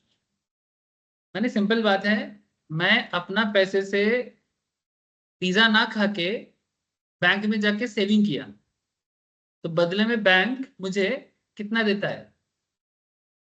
3% ही देता है। एवरेज सेविंग्स में कितना मिलता है? किसी में 2.7 आई, सेविंग्स का बात कर रहा हूँ। 2.7 3%। हाँ, कोई कोई बैंक कुछ ऑफर प्राइस में 6-7% का सेविंग्स में दिखाता होगा, ठीक है, हाँ वो जरूर देता है। जैसे कोटक महिंद्रा बैंक में एक चल रहा है, 7% के आसपास सेविंग्स में देता है। आईडीएफसी बैंक में भी कुछ ऐसा कुछ ऑफर चल रहा है। फिर कुछ स्मॉल फाइनेंस बैंक में भी ना ऐसे 7-8% सेविंग्स अकाउंट में रखने देता है, ठीक है। लेकिन ये सब बैंक का कॉन्सेप्ट इसलिए नहीं है कि वो आपको 7-8% जो दे रहे हैं ना, वो बेसिकली इनका मार्केटिंग पॉलिसी का पार्ट है, क्योंकि ये लोग नया है मार्केट में, और कस्टमर को अट्रैक्ट करने के लिए ये लोग शाहरुख खान से ऐड ना देके लोगों को इंटरेस्ट रेट बढ़ा के अट्रैक्ट कर रहा है। ये इसका कॉस्टिंग है। 7% इंटरेस्ट अगर सेविंग्स में देगा, क्योंकि सेविंग्स में तो सर आप अपना पैसा कभी भी उठा लेते हो, बैंक तो वो पैसा यूज भी नहीं कर पाता। Point to be noted, bank तो वो सेविंग्स का पैसा यूज भी नहीं कर पाता, तभी तो आप कभी भी जाके उठाते हो। इसलिए बैंक को ऑलवेज सेविंग्स का बैलेंस मेंटेन रखना पड़ता है। आपका सेविंग्स का पैसा बैंक थोड़ी खा सकता है, एफडी का पैसा बैंक यूज कर सकता है, क्योंकि वो फिक्स टाइम पीरियड के लिए आप लॉक लॉक करता है बैंक, तभी जाके वो एफडी होता है। तो आपका एफडी का पैसा बैंक यूज जरूर करेगा, लेकिन सेविंग्स का पैसा नहीं। लेकिन फिर भी बैंक अगर आपको 7% दे रहा है, तो ये साहस नहीं है। हेलो, ट्राई टू अंडरस्टैंड, साहस, बहुत साहस है। ये साहस कहां से आता है? माने बेसिकली एक तरह का ऑफर है ये, कि आओ हमारे पास खाता खोलो, हम आपको सेविंग्स में भी अच्छा इंटरेस्ट देंगे। समझे? जैसे आप लोग खोलते हो ऐसे बैंक अकाउंट है आप लोगों का? मैं अपने स्टूडेंट लाइफ में एक अकाउंट, 2 अकाउंट खोला था जब कॉलेज में पढ़ता था। कोटक का एक 811 बोल के था, आई थिंक मास्टर्स के टाइम पे खोला था। कोटक 811 बोल के, ठीक है, अभी भी है, जीरो बैलेंस अकाउंट, ठीक है, 7% के आसपास इंटरेस्ट देता था, अभी भी कभी कभी देखता हूँ देता है। वहां से आप बाद में फुल फुल टाइम में कन्वर्ट हो सकते हो, क्रेडिट कार्ड डेबिट कार्ड सब मिलता है, पूरा ऑनलाइन बैंकिंग सिस्टम मिल जाता है। इवन उस जब मैं उस अकाउंट खोला था ना, तो उस टाइम पे कोटक बैंक ऑफर करता था कि अगर तुम्हारे लिंक से कोई अकाउंट खोलेगा तो तुमको 200 टका मिलेगा। तो मैं हर भर भर के, भाई अकाउंट खोलेगा, बैंक अकाउंट खोलेगा, मेरे लिंक से खोलना, मेरे को 200 मिलेगा। तो जो समझता था करता था मेरे अकाउंट में 200। और एज ए स्टूडेंट उस टाइम पे बड़ा ही मजा आता था। कोटक का ये कॉन्सेप्ट एक्चुअली एक फॉरेन बैंक से कॉपी किया था उसने। बैंक का नाम है, एशिया का सबसे बड़ा बैंक, क्या नाम है? The largest bank of Asia, India का नहीं है, सिंगापुर का है, चेक करके बता। सिंगापुर का बैंक है, इंडिया में उसका ऐड देता था सचिन तेंदुलकर। उस पर मैं अकाउंट खोला था, बाद में कैंसिल कर दिया। सिंगापुर का क्या नाम है, क्या नाम है? नहीं, एशिया का लार्जेस्ट है। तुम लिखो ना लार्जेस्ट बैंक इन एशिया, क्या दिखा रहा है? मेरे को दिखा, बोलो। HSBC नहीं, वो तो Hong Kong Shanghai bank of China है, वो नहीं। और एक है, एक अच्छा तो सिंगापुर का लार्जेस्ट बैंक देख,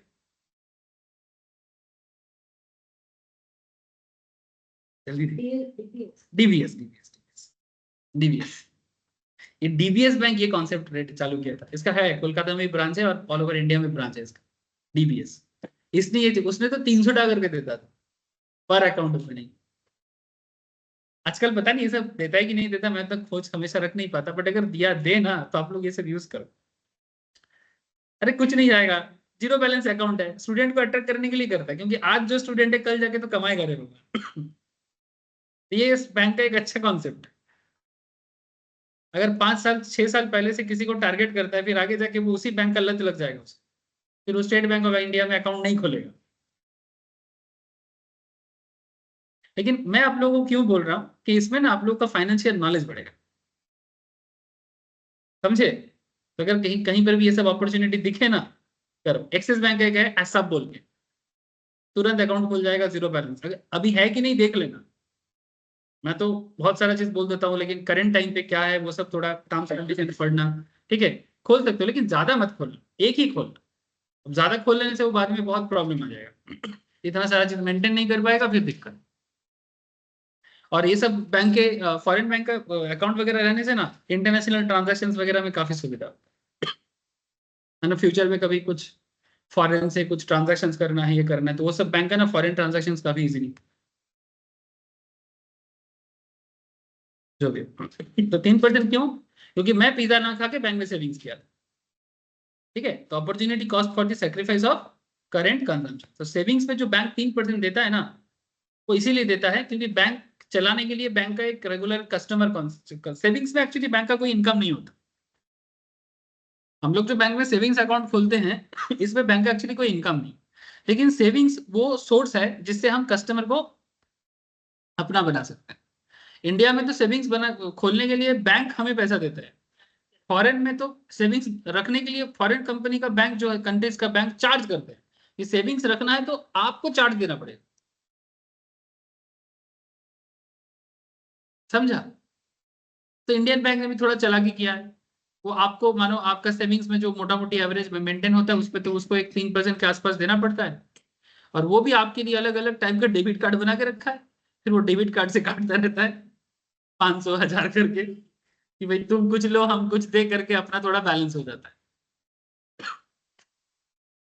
अब ये है सर, इसमें जो 3% का बात हुआ, ये विदाउट इन्फ्लेशन का कॉन्सेप्ट। क्या हुआ? Without inflation. विदाउट इन्फ्लेशन का मतलब क्या है कि जब आप बैंक में पैसा रख रहे हैं, लिख चीज ना, जब हम बैंक में पैसा रख रहे हैं 3% हमें मिलता है, क्या ये इन्फ्लेशन को बीट कर रहा है? ऑन एन एवरेज इंडिया जैसा कंट्री में 6 से 7% का इन्फ्लेशन चलता है। लेटेस्ट में 2023 में, सॉरी 24 में, फर्स्ट क्वार्टर में या सेकंड क्वार्टर में, ये तो थर्ड क्वार्टर चल रहा है, या तो फर्स्ट या तो सेकंड में इंडिया ने सबसे लोएस्ट अचीव किया आज तक का 3.5%, 3.4। लेकिन लास्ट ये वाला क्वार्टर में 6% हो गया। लेकिन इसी साल के फर्स्ट क्वार्टर में इंडिया ने मैंने ऑल टाइम लो इन्फ्लेशन अचीव किया था। बहुत बड़ी बात है इंडिया जैसा कंट्री में 3.5% इन्फ्लेशन का, बहुत बड़ी बात है। नॉर्मली 6-7% इंडिया का एवरेज है। कैसे पता चलता है इंडिया का इन्फ्लेशन कैसा चल रहा है? रफली किसी को भी अगर पता करना है, इसके लिए बहुत इकोनॉमिक सेंस या इकोनॉमिस्ट या फाइनेंस या chartered accountant, cost accountant, company secretary बनने का जरूरत नहीं है। फिक्स डिपॉजिट में कितना इंटरेस्ट मिल रहा है बस उतना चेक कर लो। क्या चेक कर लो? फिक्स डिपॉजिट में इंटरेस्ट कितना मिल रहा है, इससे पता चल जाएगा इन्फ्लेशन रेट मॉडरेटली क्या है। क्योंकि हमें एफडी में वही इंटरेस्ट दिया जाता है जो हमारे देश का इन्फ्लेशन को एडजस्ट किया जाए। ठीक है, लिखो। तो इसलिए नेक्स्ट इन्फ्लेशन प्रीमियम जो है, इसमें लिख दो नॉमिनल। हाँ, एक नॉमिनल ब्रैकेट में लिख दो, जैसे यहां पर मैंने लिखा ना विदाउट इन्फ्लेशन, यहाँ पर नॉमिनल एक वैल्यू आपको मिलता है बिकॉज इन्फ्लेशन इज देयर। तो इसमें एक चीज लिखो कि कॉम्पेंसेशन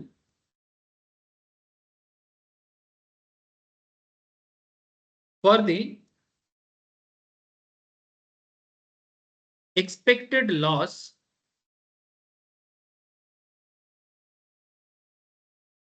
of purchasing power।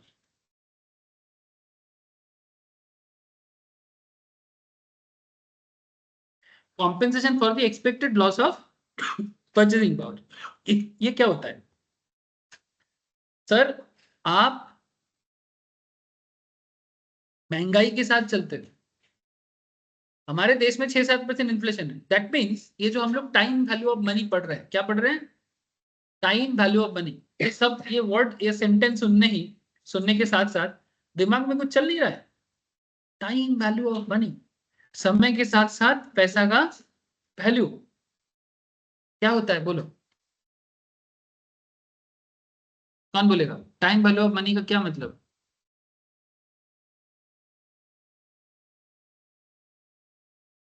आज का जो पैसा है, आज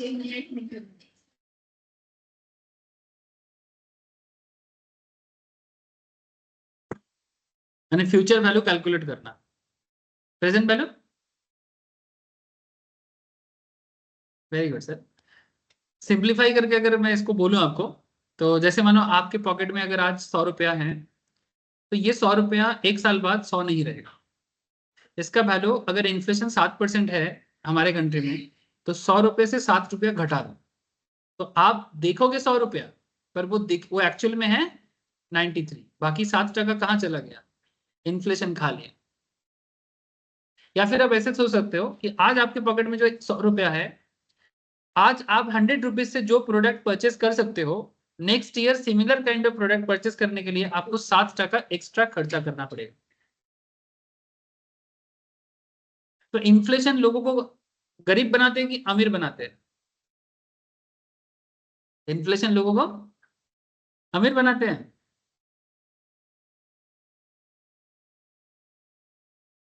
दोनों हो सकता है।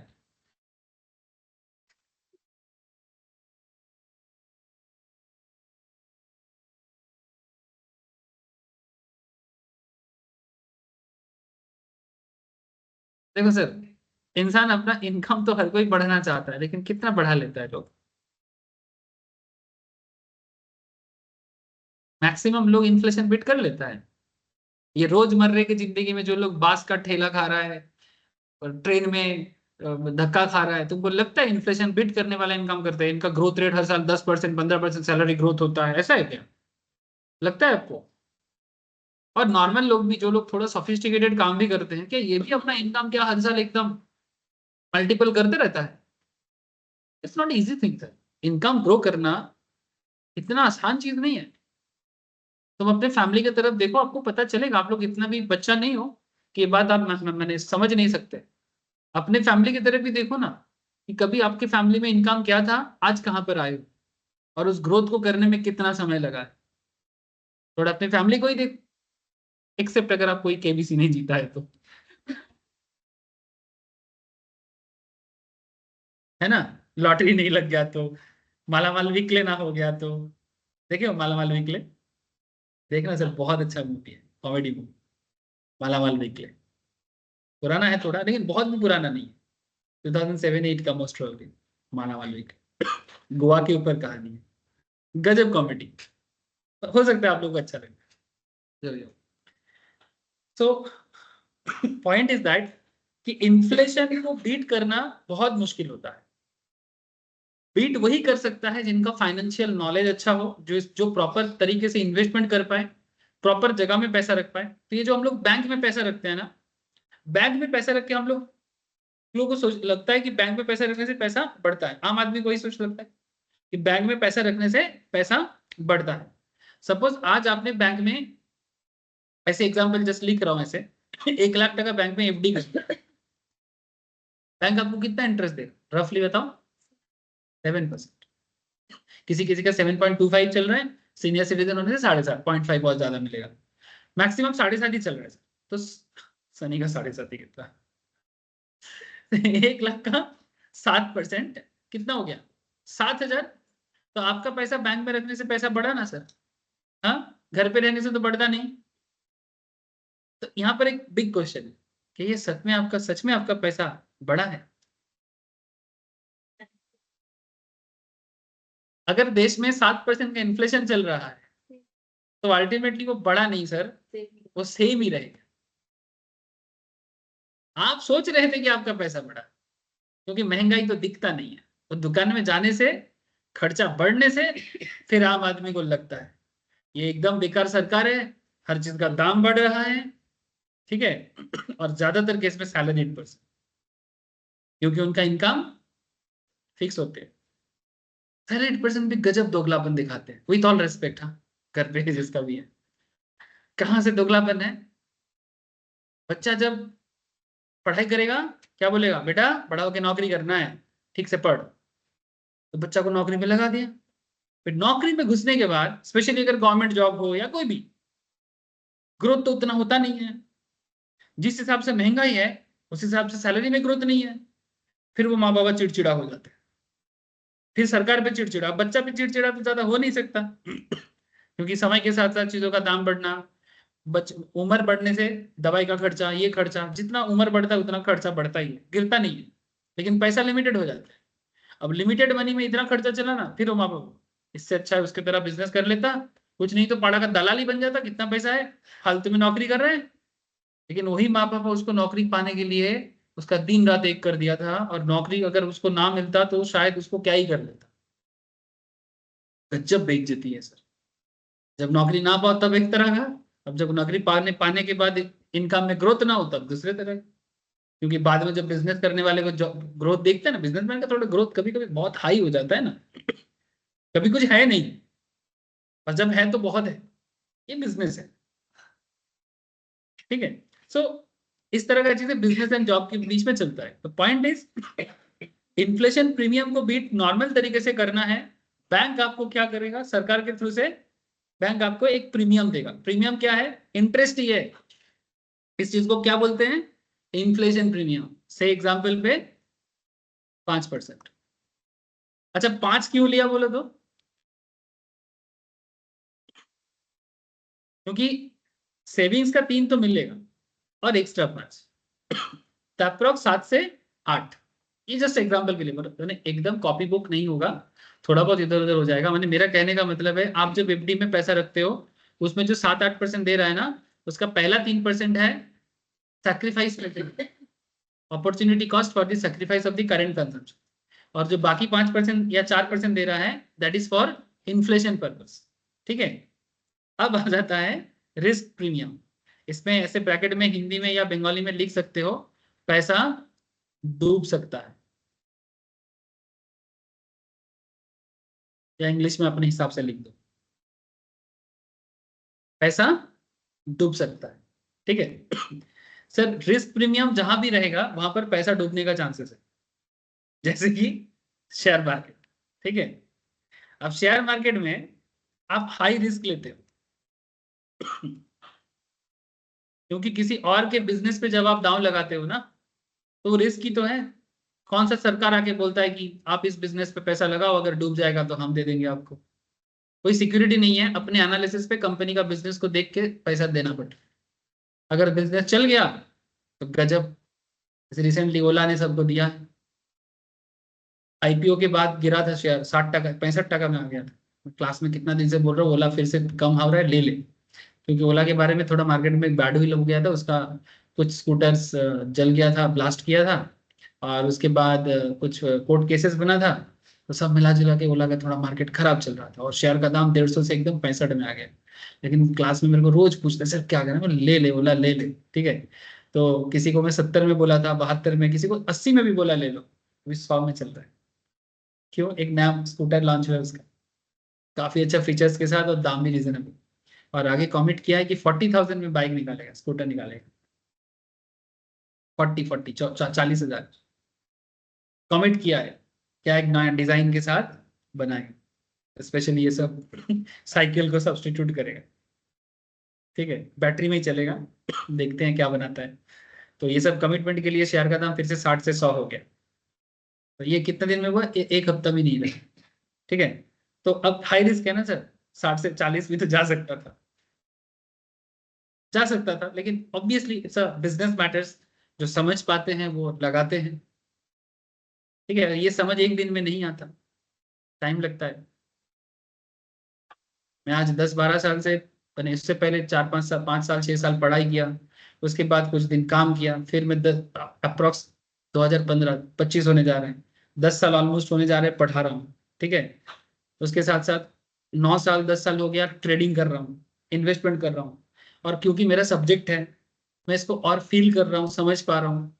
तो इतना करने के बाद भी अभी भी लगता है कि बहुत कुछ अभी भी बाकी है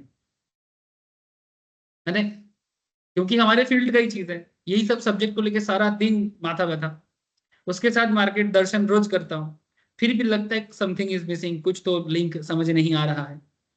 तो जस्ट इमेजिन करो, जो लोग इस फील्ड के नहीं है, जो कभी इस चीज को पढ़ा नहीं है, वो अचानक से आके एक दिन में रिच बनने के लिए मार्केट में आएगा, तो उसका पैसा नहीं डूबेगा? तुमको करोड़पति बनना है लेकिन पढ़ाई एक पैसा का नहीं करना है, ऐसा कैसे संभव है? तुमको पैसा कमाना है स्टॉक मार्केट से, लेकिन तुमको एक पैसा एडुकेशन में खर्चा नहीं करना है, या फिर सीखना नहीं है, ऑर्गेनाइज्ड वे में पढ़ाई नहीं करना है। तो फिर हम लोग क्या कर रहे थे फिर इतना दिन? ऐसे ऑब्वियस बात है कि शेयर मार्केट हम लोग का मेन ऑब्जेक्टिव कभी नहीं था। लेकिन मेरे कहने का मतलब है कि फाइनेंशियल एजुकेशन के बिना प्रॉपर आप मार्केट को कैसे समझ सकते हो? अगर आप किसी और फील्ड से भी बिलोंग करते हो, आपको आज नहीं तो कल फाइनेंशियल एजुकेशन करना ही पड़ेगा। अब आप ऑर्गेनाइज तरीके से लो या अनऑर्गेनाइज तरीके से लो, लेना तो पड़ेगा।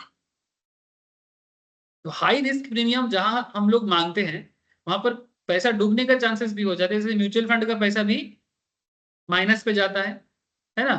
तो अगर मैं यहाँ पर शेयर मार्केट को छोड़ के सिर्फ म्यूचुअल फंड का ही बात कर लूं क्योंकि नॉर्मल लोग स्टॉक मार्केट से ज्यादा म्यूचुअल फंड पसंद करते हैं, क्योंकि वो एसआईपी का चक्कर होता है वहां पर। तो इसमें आप हाई रिस्क प्रीमियम, बिकॉज आप रिस्क ले रहे हो, इसलिए टेकिंग रिस्क के कारण एक्स्ट्रा प्रीमियम चाहिए, 6% दैट मीन्स ये जो म्यूचुअल फंड कंपनीज का जो रिटर्न का एक्सपेक्टेशन कितना हो गया, सेविंग्स का 3% तो ऑब्वियसली चाहिए, रिस्क फ्री जो मनी मनी है। इन्फ्लेशन प्रीमियम का 5% तो बिल्कुल चाहिए, उसके बाद भी और एक्स्ट्रा 6% अगर मिलता है तो तभी जाके म्यूचुअल फंड में या शेयर मार्केट में पैसा डालो। अगर ये एक्स्ट्रा 6% नहीं मिलता है तो फिर आपका वो पैसा जो इन्वेस्ट है वो बेकार हो गया। क्योंकि इतना रिस्क लेके म्यूचुअल फंड या शेयर में पैसा लगा के रात का नींद हराम करके अगर पैसा 14% रिटर्न नहीं कमा पाते, उससे अच्छा है बैंक में शांति में पैसा रख के सोना। अगर 10% 12% ही कमाना है तो बैंक में ही रख ले। उसके लिए म्यूचुअल फंड में माथा खराब क्यों करना है? अगर 8-10% ही चाहिए बैंक पे रख ले, फालतू में टेंशन मत लिया। हार्ट बीट भी बढ़ाने का जरूरत नहीं है, प्रेशर भी बढ़ाने का जरूरत नहीं है, शांति से। अगर झेल सकते हैं तो मार्केट में आओ, म्यूचुअल फंड में रखो, झेल सकते हैं। सुनने में शायद खराब लगता होगा लेकिन मैं ट्रूथ बता रहा हूं, ये इंडिविजुअल माइंड के कैपेसिटी के ऊपर है। और कैपेसिटी तो ऑब्वियसली पैदा से नहीं होता है, वो बनाया जाता है। आप पहले अपना कैपेसिटी बढ़ाओ। जैसे मान की ये चीज मैं क्रिकेट में सीखा था। हम लोग नॉर्मल लोकल्स में खेलते थे, ऐसे कैम्बिस बॉल होता है ना, टेनिस बॉल में खेलते थे। फिर एक दिन स्कूल में डिस्ट्रिक्ट सिलेक्शन के लिए स्पोर्ट्स टीचर आके बोला कि डिस्ट्रिक्ट सिलेक्शन होगा, आप लोगों को जाना पड़ेगा। तो हम लोग कम से कम 15-20 बच्चा स्कूल से सिलेक्ट हुए थे। स्कूल सिलेक्ट करके दिया था कि ये लोग अच्छा क्रिकेट खेलते हैं, इन लोगों को भेजते हैं डिस्ट्रिक्ट सिलेक्शन के लिए। फिर वहां पर हर स्कूल का पूरा डिस्ट्रिक्ट का बच्चा लोग आएगा अलग अलग स्कूल से। तो हम लोगों में से 15-20 में से कुछ लोग ना ट्रेनिंग, मैंने जहां पर अभी ट्रायल चलेगा तो वहां पर जो बैटिंग करता है बैटिंग करेगा, बॉलिंग करता है बॉलिंग करेगा। लेकिन हम लोगों का दिक्कत ये था, हम लोग टेनिस बॉल में खेले, कभी ड्यूस बॉल हाथ में पकड़ी नहीं है। वो जो लेदर बॉल होते हैं जिसमें ओरिजिनल क्रिकेट होता है, वो कभी हाथ में लिया ही नहीं है। और कभी उस पर बैट भी नहीं चला है। टीवी में तो बचपन से देखते हैं, अरे हाँ खेल लेंगे क्या है, ठीक है, छक्का मार देंगे, चार मार देंगे, इस तरह का सोच चल रहा है। लेकिन भाई ये ड्यूस बॉल अलग ही चीज है, ये तो पता ही नहीं है। हम लोग एकदम कोई स्टाइल से, जैसा जैसा एकदम कोई सचिन बन रहा है, कोई सौरभ बन रहा है, अलग अलग तरीके से। तो फिर मेरे को ना बोला बोला लेकिन मेरे को ना थोड़ा भनक हो रहा था कि खेल कुछ अलग हो सकता है। कब हुआ, जब मैं वहां पर गया और कुछ लोग ना पहले से ट्रेनिंग करता था।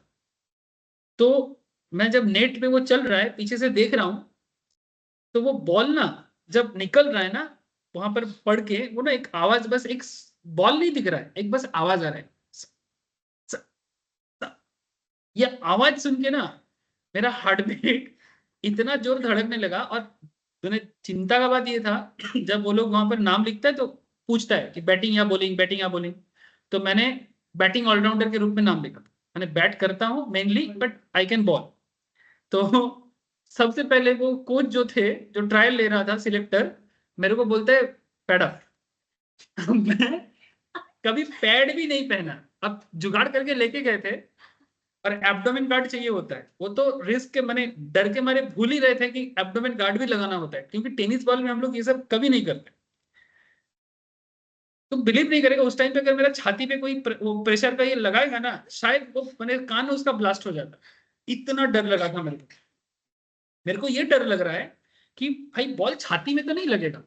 अब किसी ने मेरे को चेस्ट गार्ड भी पहना है, क्योंकि कभी ड्यूज खेले नहीं है। तो वो टीचर भी जो थे वो बोला था कि जो लोग कभी नहीं खेले वो चेस्ट गार्ड भी पहन के आओ। अब भाई चेस्ट गार्ड यहाँ पर पूरा इतना करके रखा है, अब कभी चेस्ट गार्ड पहन के खेला ही नहीं है। हमको लग रहा है कि चेस्ट गार्ड देखेंगे कि बॉल देखेंगे। और हेलमेट कभी पहने नहीं है लाइफ में। हमने कि इसके अंदर से क्या टुकुर टुकुर देख पाएंगे।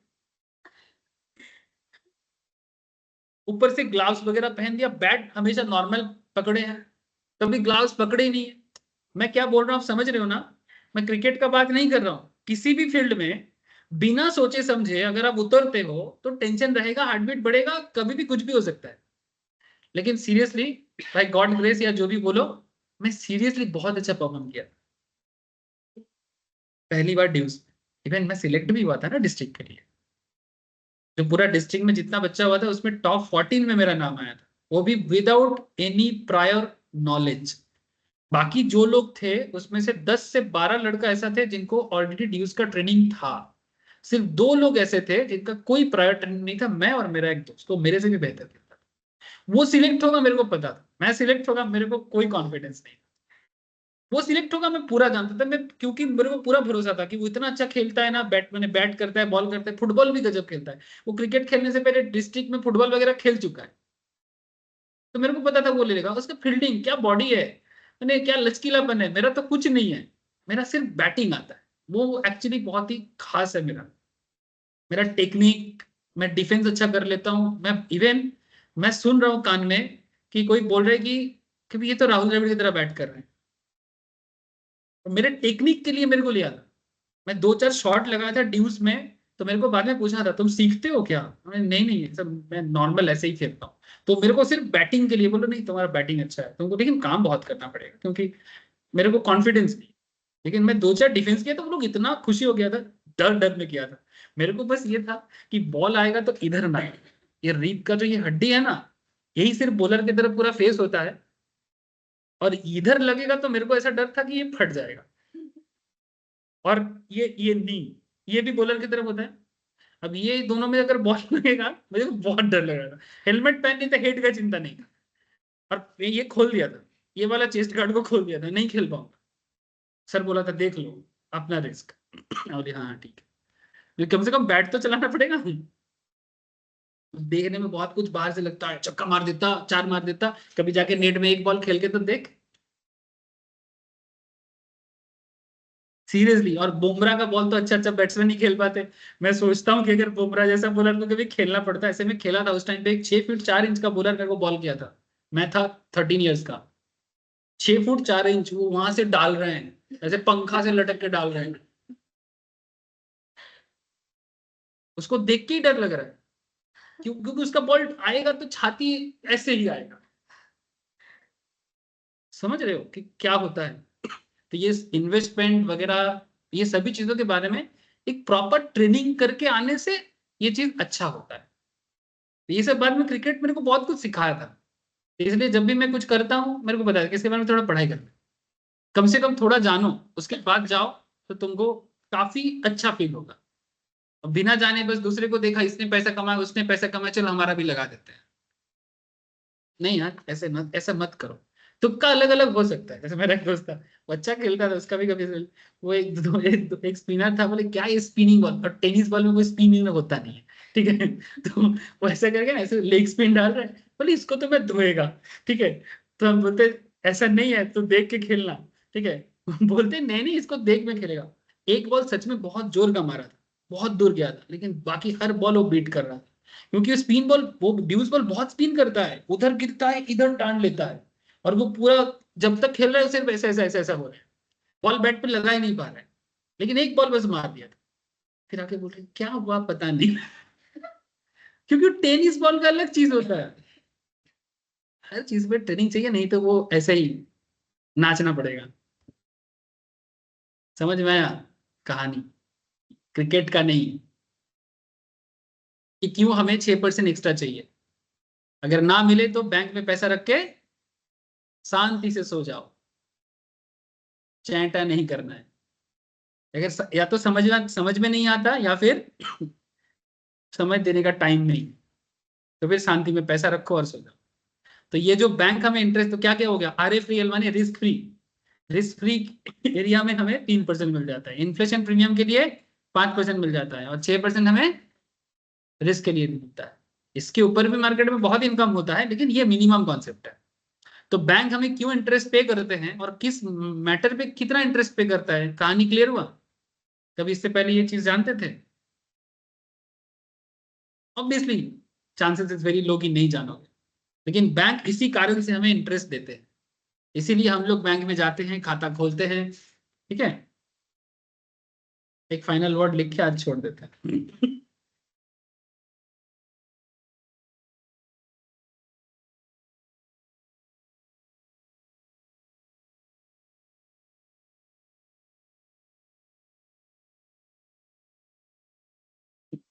Types of interest rate,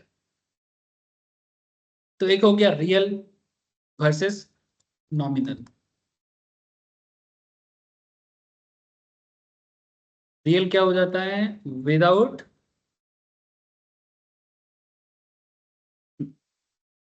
inflation, nominal क्या हो जाता है? With inflation premium.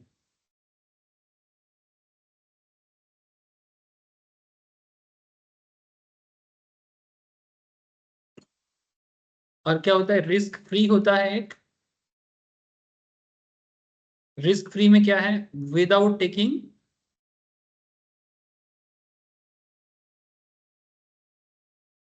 Risk premium, without taking risk premium, bracket में लिख दो, विदाउट टेकिंग रिस्क प्रीमियम। और विथ इन्फ्लेशन प्रीमियम में क्या लिखोगे? With risk premium. बहुत काम का चीज है sir. Capital structure, cost of capital हर जगह में काम आएगा। अगर कॉन्सेप्ट क्लियर नहीं हुआ ना तो कॉस्ट ऑफ कैपिटल में फंसोगे, कैपिटल स्ट्रक्चर में फंसोगे, लिवरेज में फंसोगे। यहाँ पर एक इंटरेस्ट का ये सब कॉन्सेप्ट क्लियर हो जाना चाहिए। नेक्स्ट दिन कुछ केस लिखाएंगे, इफेक्टिव इंटरेस्ट रेट का कुछ कैलकुलेशन सिखाएंगे। किसका? इफेक्टिव इंटरेस्ट रेट का। और इसके ऊपर कुछ केसेस बनेगा, ठीक है। और फिर कंपाउंडिंग डिस्काउंटिंग स्टार्ट करेंगे। याद याद दिलाने के लिए लिख लो।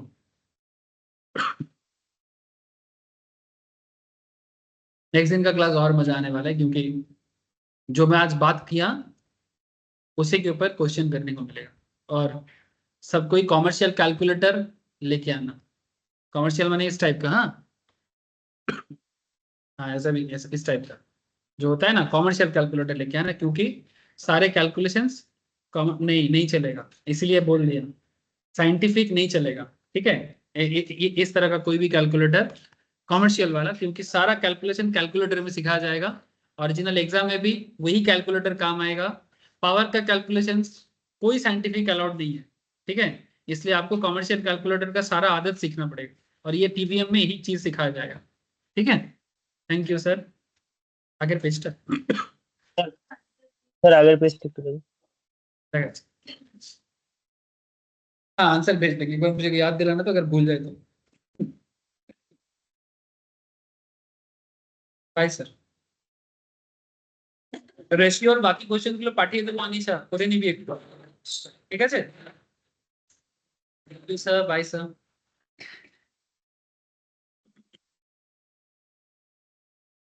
Thank you, sir. Vignesh. Okay sir, bye. Good night sir. Good night sir.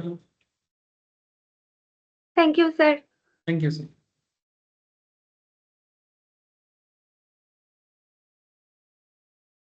Bye sir.